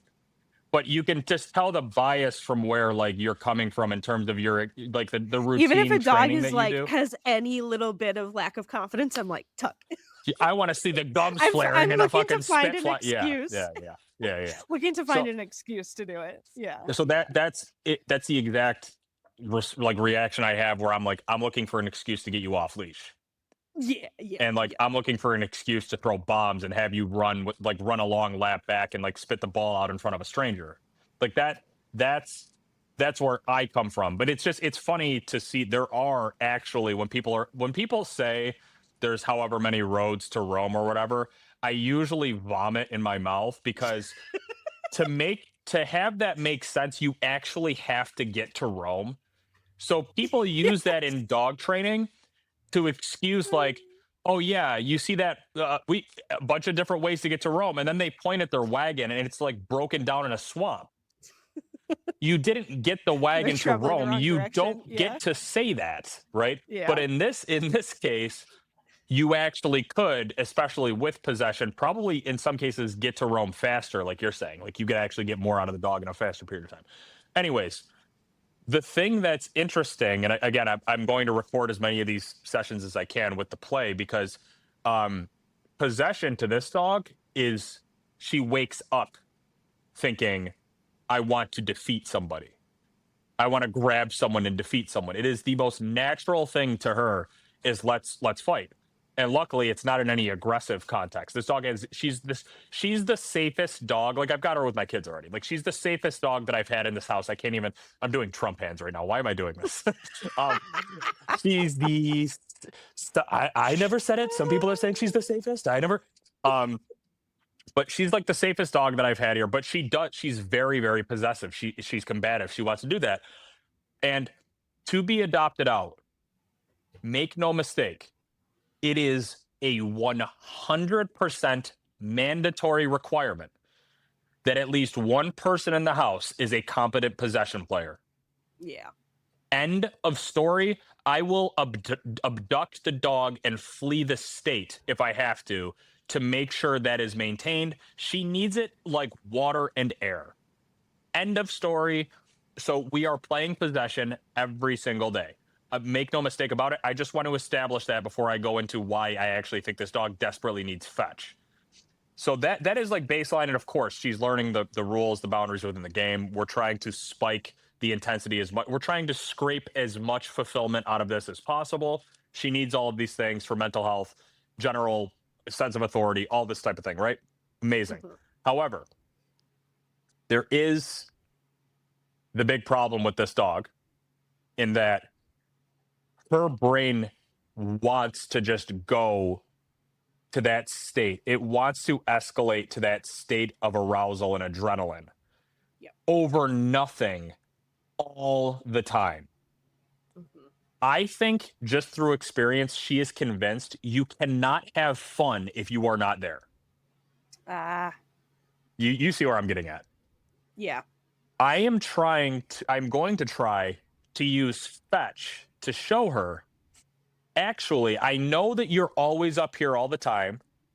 Mhm. We're going to go up here to play that one game you like, right?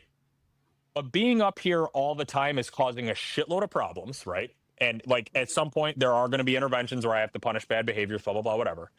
I want to show her that with chase and catch, say that this is like asleep down here, right? Or rested. It doesn't have to be totally asleep. I want to show her with chase and catch, you can come here and have a good time too, right? You can still have a good time. Maybe it's not as just like breakneck, psychotic, thrilling, but this is still very, very, very fun, right? So now, hopefully, I can show her that coming down, I don't have to have her come down as a concept purely through coercion, Yes. right? Through force. I'm going to have to. I'm doing the Trump hands again. Yes. I'm going to have to. Like they're making me do it. I didn't want to do it. They're making me do it. But I think at some point this dog is so far gone, I'm actually going to have to utilize mechanical control to like be like, no, dude, I insist. I'm going to try to minimize that. And again, like in the obedience training that I'm going to do that we'll talk about another time, maybe next episode, there are things I'm going to try to do to condition the concept of obedience as calming.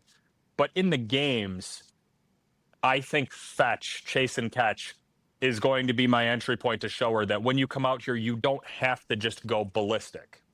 Like you can be here with me and meet other people and still have a good time.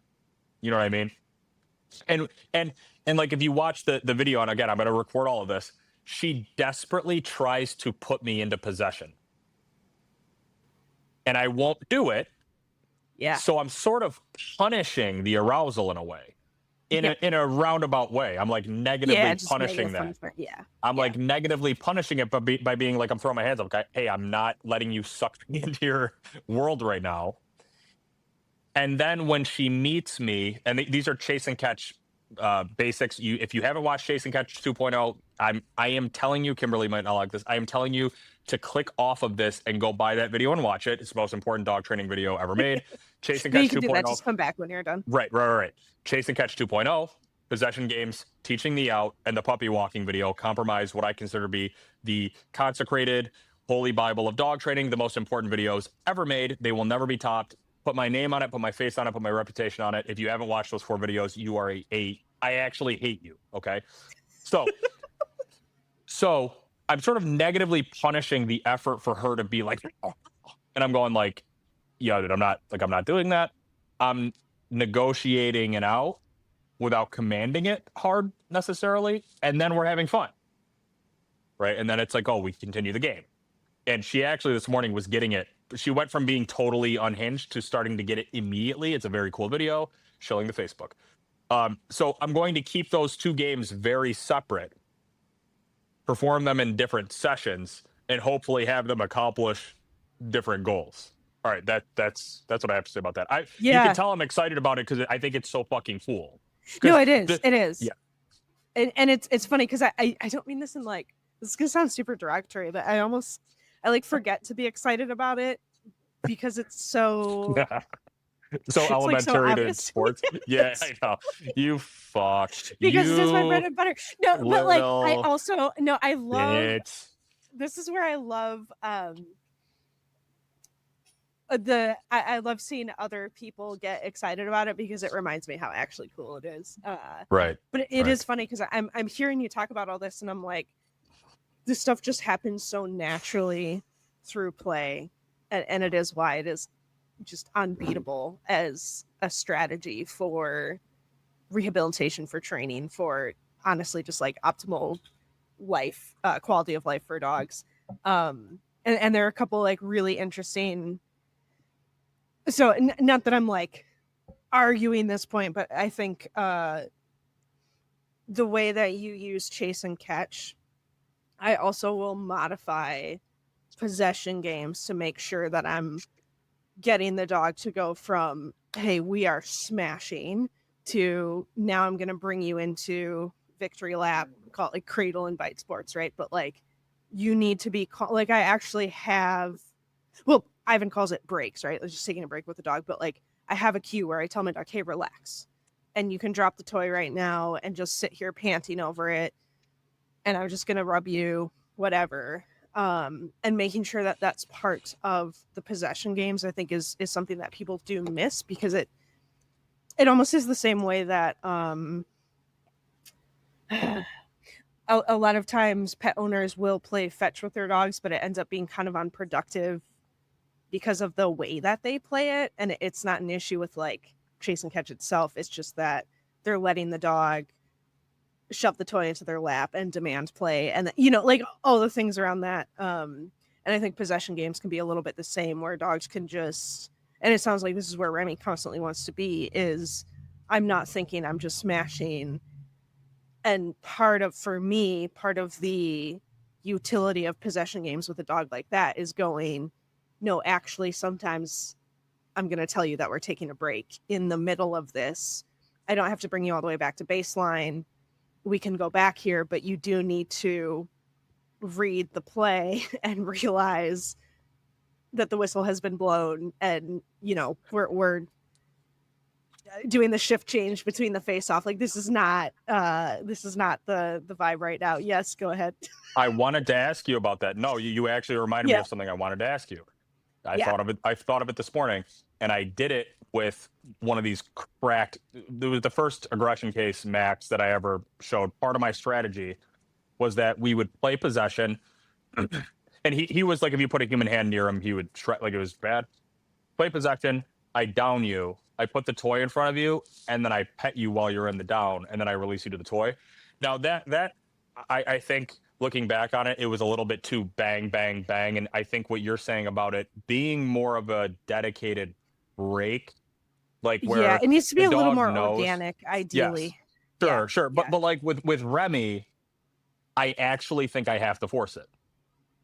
She will not just stop. I'm not saying I won't force it, but like right. I wouldn't use obedience. I mean, obviously, I think this is like duh to you, but I wouldn't ask the dog to down and then just like tolerate the petting for a second and then release, because that doesn't guarantee that he's actually That's what I was going to do. But hear me out, hear me out. Because I would normally never, Yeah. because it's not a true Yeah. consensual, I'm like surrendering my emotions, I want to relax. Yeah. I am telling you, I don't think she's capable of doing it on her own. Oh, I don't Which- disagree. Which But okay. Yeah, go ahead. Finish your thought, and then I have there's potential here that if I wanted to attempt to achieve it, I could carve out like 3 hours where we are back there with a bowl of water, and I just say, hey, if you keep getting up, we're going to keep playing. To the point where she's so tired that she's like, I've never been here before, Please, and God, I'm just yes. going to lay down with Dylan. Yeah. Right? That potentially could happen and get my foot in the door with that. I just don't. That's just kind of insane. So and now that I'm like talking myself into it, because it would be kind of cool to try. It would be, and it would definitely work. I think though, even a more more straightforward path to what I'm getting at is like, okay, so you play, she wins it, you have a long line on, you run her in a circle, and you reel her into you or coax her into you, literally just like pat, and in a way of like, picture I'm holding a dog for a nail trim and making you surrender to a nail trim kind of thing. Like, you just need to fucking calm down for a second, hold your toy, because she's going to probably. Right. Yes. And then, okay, and then back to a victory lap, rinse and repeat, rinse and repeat, rinse and repeat. And if she wants to shove her toy into you, you just go, we're not doing that. And you just kind of that vibe of like, hey, nope, not right now. Like, you can still have it. You can still be, again, middle, but not high. And then I'm going to go, okay, let you run it off. Which to me, a victory lap is very chase and catch style. Yeah. I wasn't resetting with the run. Extremely useful, because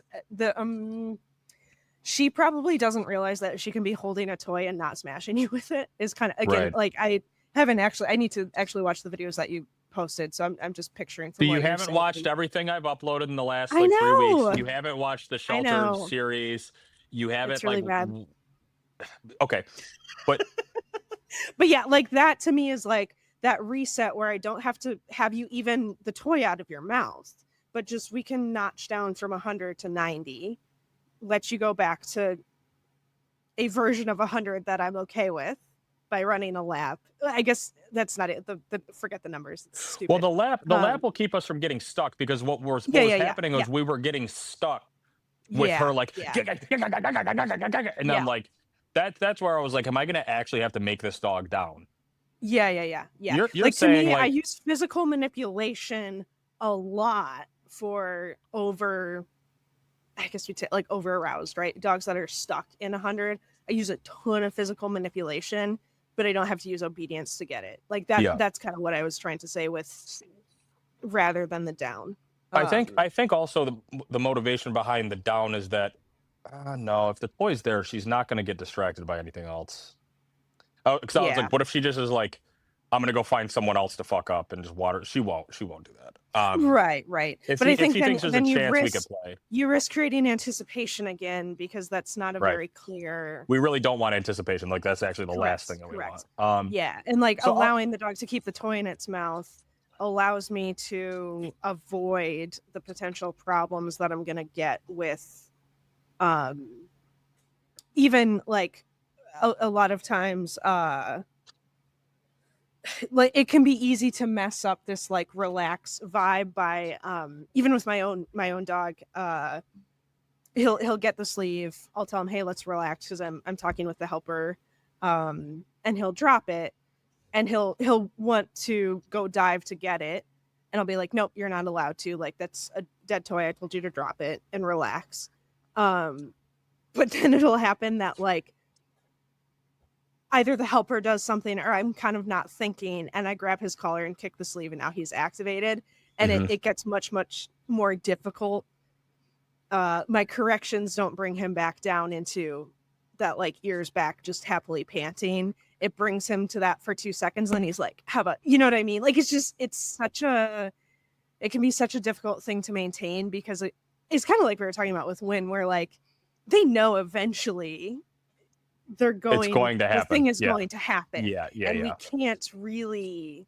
I mean, you could, right? Like you end the session or whatever, make her do some. You could, but it's just not.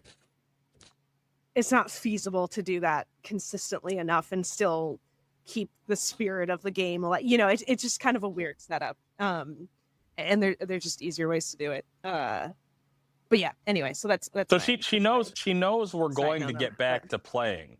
Like she Yeah, knows that, right? So yeah. it's, and keep in And if mind, she is a dog that when she feels anticipation, like if that is her favorite emotion ever, like if that is her natural state to be in, you're going to be fighting that a lot in probably like forever, for the rest of her patterning. life. Yeah, Yeah. yeah. Like she's the type of dog that I would never allow her.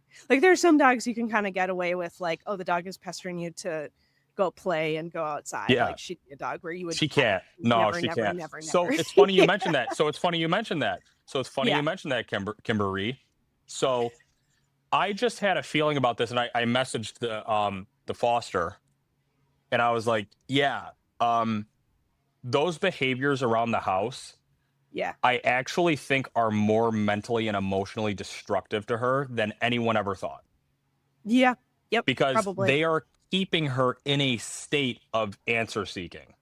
Yes. She is Yes. constantly turned in the on switch for everything. It's like on a board, Yes. is just flipped on. And it's literally just because she's allowed to check this, check that, fuck with you, fuck with you, fuck with you, check this, Yep. check that, And fuck make with you, something happen. Make something happen. Yep. fuck with the dog. Like he's sleeping. I'm gonna go pull on his ear and wake him up. Yep. And now we're doing this. And now mom's grabbing me a toy to try to keep me busy. And now instead of just chewing it, I'm gonna bring it back to her. And now she's throwing it. And like it's like that's, I actually think so. I've only had her for like coming up on 2 days or whatever. Yeah. The crate Yep. is crucial for this dog. Yes. I could tell like towards the end of the first day, I was like, hang on, she's been silent in there. And yes, we played Probably hard the first that time day. she slept. Correct. We played hard that day. However, we didn't play that hard. Right. Right. It was not a 3-hour breakneck. Now I have to. No, it was like, I'm in the crate. The board can all get switched into the off position. There are no decisions, right? Yep. So that I was kind of, again, this all Okay, comes like back to not to fundamentals. sound like mean and stupid again, Here but we it's fucking kind of funny that go. you haven't. It's kind of funny that you haven't like talked about this before and haven't had this Right. like issue with a great. There was you posted a Q&A on your Instagram, and someone asked like, do you ever teach dogs to settle in the house? And you Right. said Because like, no, why that's would I? ridiculous. Yeah. It is it's retarded. ridiculous. But it's funny because like this is it, right? Like this is teaching dogs to settle in the house, and people struggle with this Right. so Right. fucking much. And maybe it is just because I work with working breeds so much where Yes. they will get into this cycle immediately. And I've solved this problem like so many fucking times. So it's like funny that the aggression cases that you work with are extremely difficult, but they do turn off in the house like relatively easily. Yeah. So They do. it's kind of funny that you're like, wow, this is like a case that I really know. want to get Well, because no, I haven't what had you're before. trying- Because I'm like, this is me. What you're trying to say is, Dylan, isn't it rich that you talk about how awesome you are? You've been training dogs. You've been training dogs for like 7+ years, whatever, at this dogs, point. Yeah. And Yeah. you've finally made your way back to the crate. It is actually kind of a full circle, like retarded, like put the dog in a crate. But the thing is, and we can talk about that too, because that's definitely there's other layers on the crate too. But yeah, sorry, go on. Yeah, go on. but they were horrified that if you crated her for long periods of time, she would like kill herself. Interesting. Well, my next question was, does she have accidents in the crate? Because I could see that being like, she does not. No, she's she clean. does not. No, and that's actually part of the strategy with fixing so she's the not potty. actually a dirty dog. She's not at all. Definitely, she keeps it very she keeps a very tight ship, clean. And when she goes in the crate, she unless it's like normal dog, like, hey, dude, I hear stuff, I want to play. Like she's just in there just sleeping. Right, And right. her her brain, her mind desperately need time Yeah. in daylight hours with the off switch Mhm, flipped. You know what I mean? mhm. And the crate, like I again back to me like naturally wanting to be a purist, being like, wow, you're a pussy. Like just like have the dog out and like punish bad behaviors and try to unpair the excitement and the agitation from predict like good things happening. And like at some point I I do actually I am like that, but I don't have a problem putting her in the crate because I know that's the easiest thing to make her feel Yeah. better right I mean, now. honestly, like, it's very similar to going in the dog that we were talking about with the shelter dog. We do not have any other behaviors in the repertoire for her right now except to be fucking Right. crazy. With that Right. dog, we don't have anything in the repertoire except to fucking bear hug and tackle people. Right. We need to intervene with something that is very straightforward, feels a little bit like almost overly simplistic in a way, but Yes. is actually what that dog needs in order to install the idea in their head that this It's is a obvious. possibility, and Right. then we can build on that and go, "Okay, now I'm gonna give you a little bit of freedom and, start punishing whatever, telling you to not do stupid stuff, and you'll actually know that sleeping is an option. Because right now, she probably literally does not even know that's an option, which again, sounds kind of ridiculous, but No, it's true.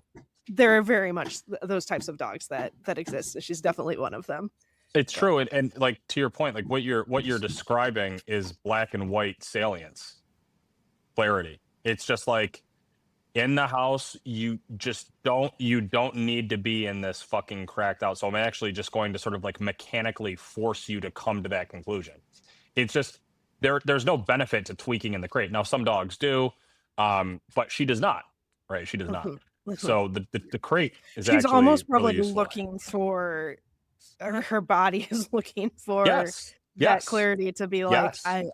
"I need to actually shut down right No now." joke. No joke. You're Yeah, you're actually yeah, playing with biology at that point. yes, Like yeah. her Like, she is musculature. almost already in a pre-exhausted state just from her Yes. existence Yes. Yes. Like her being so musculature, wired. her nervous system don't want to be dialed No, every second. it's not natural. That does Yeah. not make sense. You don't have to be a doctor to know that doesn't make any fucking biological Yeah, sense. yeah, yeah. So so the crate is actually becoming like emotionally conditioned in a good way.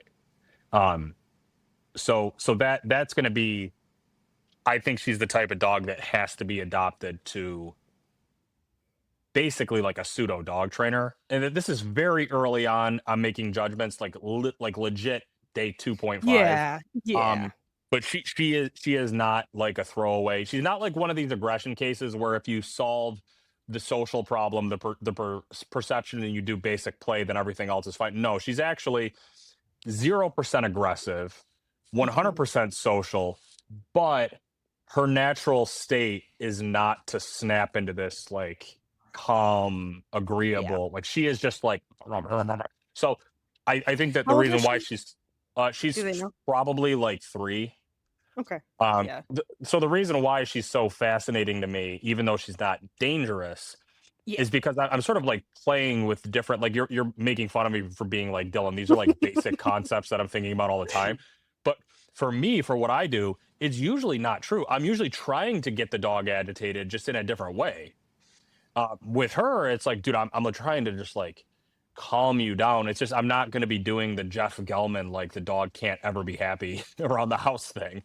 And it's not like lull, just heal. Like that's all retarded. Um, but so like playing with the emotions going in that direction is very interesting to me. And I'm happy to report that early on, even though this isn't something I'm dealing with very often, I'm actually not thinking this is going to be a crazy insane challenge for me. She would have broken me like few years ago. She would have broken me. But I'm feeling really good about it. I only have a limited run program with her. I can get her back later if I want. Um, but I promised family like no dogs during Christmas. So like 4 weeks, get the fuck out of here. I have someone to watch her while I'm back at TWC for the trainer summit, and then I'm getting her back. I'll be home for another week with her. But if she doesn't get adopted in this next month. She goes back to Queens. If shit just collapses, I'll bring her back and finish the job. Yeah, Um, yeah. but I Yeah, and I will. think what's kind of interesting with some of these cases, even though the behavior, and I mean, this is true of any behavioral case, but I mean, again, the shelter dog that you were talking about is actually kind of a good example of this, probably. The behavior, the problematic behavior can look and be very, very extreme, but once you fix the issues, sometimes it's really, the prognosis does not, uh like, it doesn't, the starting point doesn't dictate the end point at Yeah. all, and it might actually be, like, once you teach her that, "Hey," and her nervous system, "Hey, you don't have to be fucking wired all the time. I will satisfy your needs. You will get the appropriate stimulation and yada yada," and then she's completely content and can go to, like, a completely normal family. Like, I think that's what's interesting about Yeah. a lot of these cases is It's possible. these dogs can look really, really bad and extreme, Yeah. and even the working dogs, it's a constant, kind of undercurrent is like, can your sport dog live in the house kind of thing, and Right. Right. with just good, I wanna say common sense, but, again, that's not real because it's not actually common sense. A lot of this stuff is actually extremely nuanced and difficult, but with just normal good handling, they can be even, like, the most wired Malinois can be successful in the house. It takes some maintenance, like, you do have to be careful about, like, again, you can't accidentally start, letting the dog start pushing buttons. Like, there's definitely, they're the type of dog where if they find the dog in the house that will, react to them when they pester them, you're gonna have to fucking deal with it because it won't just stop on its own. Like, they definitely are Right. that type of dog.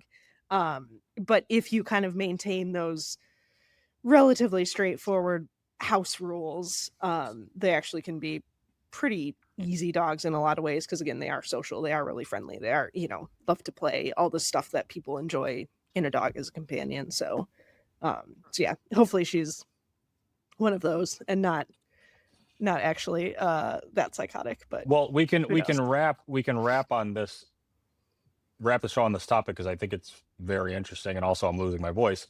But Yeah. what you just said identifies the fact that I was just committing the sin that I am so angry about when it comes to aggression, Yeah. where people see a dog in one context bare his teeth and growl, and they go, I know everything about you. I know the intensity. I know the problem. I know how you're gonna be over here, over there. But like with Remy, I am for sure seeing this cracked, cracked dog. But I also know nothing's really been done yet. So I shouldn't be whittling down in my mind like you can go here, can't go there. It's not time to do that yet. Yeah, Like yeah, like, far from even, time to like, do the that. fact that she can sleep in the crate Right. is It's a actually huge, huge sign. wildly, Right. yes, yes, like, that So is so that is a good point. phenomenal. I Yeah. I was being hypocritical on that. I think that I get so lost on aggression because it's been like the obsession of mine for like a couple years now that the same thing goes for like a dog. Can he live in the house and be normal? You have to find out. You have to try things and like give the dog a fucking chance before you go, oh no, what like I think I said like she needs to go to a pseudo dog trainer. That's actually I it's way too early for me to actually just say something like that. I actually Mhm, mhm. felt kind of weird saying it, and that's why. Because it's just not I don't know you Yeah, yet. I don't know yeah, you. I yeah, don't know you. Going to give her as many chances as I can and try as many things as I can think of and ask for help from people. yeah. So And yeah, that's I not to will. say that she's not a lot of dog, like, someone who's Right. looking for a fucking basset hound should not adopt her, but No, no, no, no, no, no. But it doesn't she's probably necessarily mean more she's normal. right. Yeah, yeah. Doesn't mean she's necessarily going to torment you in the house all day long. Yeah, yeah, Um, exactly. so okay, I will let you know. We're gonna have a week, so I'll have a week to like do start training and stuff because there are things that I'm gonna do with the obedience that I normally would just like never fucking do. I think I spoiled a little bit, and this would make sense me saying I would never do it. I think I'm gonna use food for some of it, which sucks. But I'm actually kind of excited to do it for the specific purpose that the obedience is going to serve, which is specifically like the heel command and maybe the down. I'm going to try to build as conditioned calming cues in addition to being obedience. Normally, I'm training everything in play in high arousal and then going out and doing them in public. And like, that's really cool. And the dogs look really exuberant and lively because she's so fucking cracked and she lives in an environment she's not built for. I think we need every advantage possible. They're also limited mechanically by how much space they can give her on the walks. They can't, for the whole time until they get to the park, they can't let her have 15 feet on a retractable. They have to, at plenty of the walk, they have to heal her. So if she's going to be living in that command in those environments that are so antithetical to her mental peace, I don't want the command to be happy and exciting. Yep. Yep. I want it to be calm and content. Mhm. Right. So I'm actually going to have to grit my teeth and try to teach some things flat. Yep. Which better way to do that than with food? Free. But yeah, Nope. I'll let you guys Yeah. I'll let you guys know next time. And like, of course, I'm gonna post things, but yeah, we can talk about it next time because I don't use a lot of food and I never train like this. I'm sure I'm gonna be getting a lot of things wrong that I can ask Kim for help on. Yeah, Yeah. very fun. Yeah. Something that just to note down for a topic that I do want to talk more on a future podcast too is like physical manipulation with Oh, nice. like just because it is relevant to that kind of condition calm kind of idea. And again, this can be like it can be made into kind of a bullshit thing, but used well, it can be extremely useful. And like JJack's conditioned relaxation comes to mind, right? Of like you need to basically um intentionally suppress and submit to physical manipulation, get into a certain state of mind, et cetera, et cetera. And I think that can be super useful. Again, it's just like opening pathways for a dog to understand that like I have a lot of honestly working dogs. I think I don't know why, but there's a certain type of dog that is very overstimulated by touch, and teaching them like, hey, I can touch you in a way that is So calm. So anyway, this is I think that can be kind of an interesting topic. But we have go we ahead. have to go into it for me because Remy Okay. needs this, and it was actually Yeah. something I failed to mention that another goal is that I Yeah. want to be able to pick her up off of the ground without her losing her mind. Because Yep. Yep. when I asked them, can she be handled, both of the foster people had like a bad reaction, like a Mm, don't ever do yep. that, don't ever do that. Yep. Because There you go. she does she and it often is a prerequisite to set her off into the play biting, which is fucking crazy play biting. You can't you can't just like go up to her and like scratch her butt. Yep. She can't Then it's a cope. Yeah. yeah, you can't put her in a bathtub. You can't, and it outside of what you were just saying, opening the thoughts, the pathways, the concepts in her mind is Yeah. much more important than, oh, well, I'm training her to be picked up just in case I drive into a river and I can swim her out of there. That's not actually Yes. what's going on. No. No. It's just No. the Can process you cope? Yeah. the process to That's get really to that point, right, that's the will be hopefully very beneficial to her. yes. Yes. And that's something Yeah, I'm and going to it's be recording a lot of 0%. too. Yeah, yeah, it's 0% surprising that she struggles with that because that it is a very typical like package of like behaviors, right? It is this over anxious dog who also cannot be handled.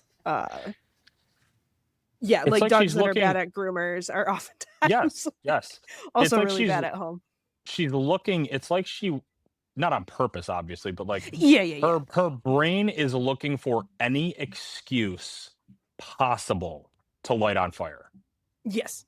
Yes. And Yeah. any sound, tactile, Yep. fucking It's almost anything. a version of like hypervigilance in the way that you cannot like reactivity as hypervigilant is. It's almost this like her nerves are just so at the surface that you touch it and Yes. it's like blah! You know, she's And, just and so I think kindled for that. Yeah. at some level it must be like a fucking chemical addiction. Like in that Yeah. way, and that it just becomes like, this is like, I need it. I do it. I like, not like actually like a drug, but No, but anticipation, this state of anticipatory like that kind of like butterflies in your stomach can be very pleasurable, you know? And so there is kind of that self-fulfilling, or not self-fulfilling, self-reinforcing loop that a lot of dogs get stuck in. Because then too, what happens is like, oh, I scratch your butt, and then you start play biting, and that's also super fun. So it Right. is this this vicious cycle of owner tries to just be affectionate with the dog, and then the dog is like, oh sweet, now we're playing, like Right.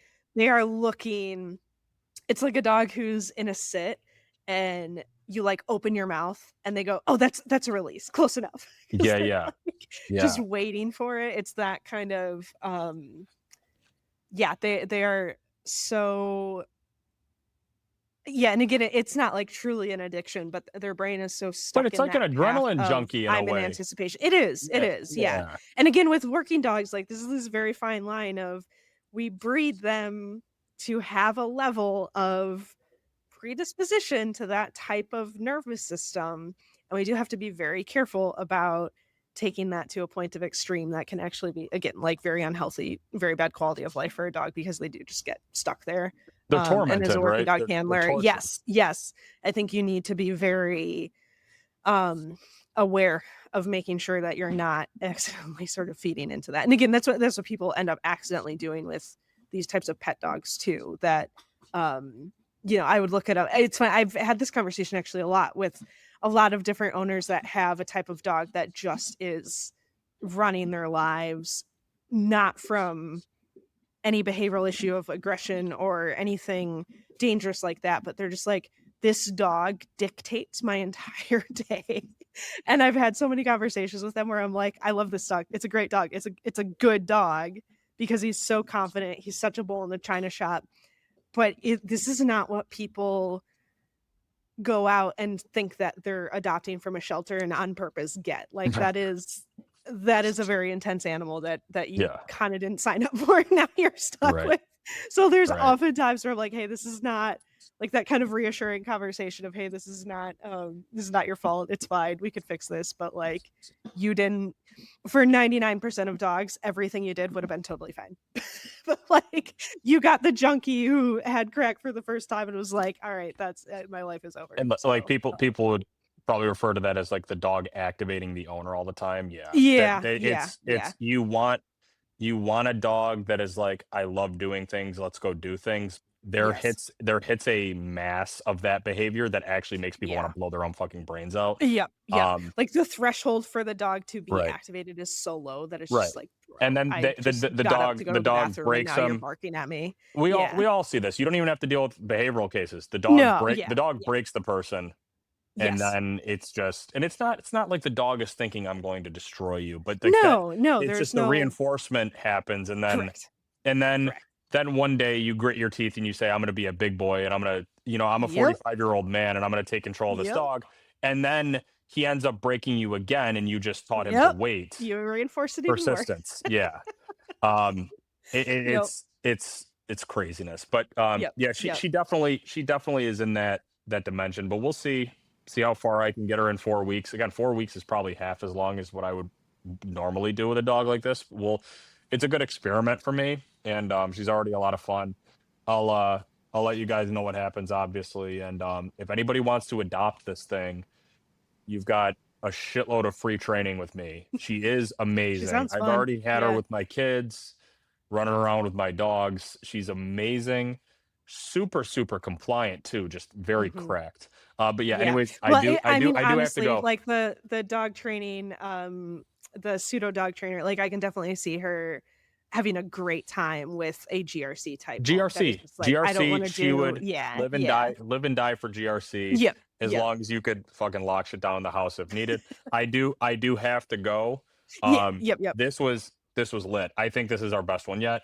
We could talk about this later. I'm kind of gassing up the You show say while we're that still every time. recording. Yeah, but this was a really fun one. I love talking about play. I love talking about play. Yeah, We yeah. talk about No, punishment all the time super because boring. nobody does, but play is, Right, God, it's so right, good. yeah, yeah, But again, yeah, punishment is such a small yes, portion, but yes. yeah. So yeah, see you guys next week. Alright, sounds good. There you go. Yeah.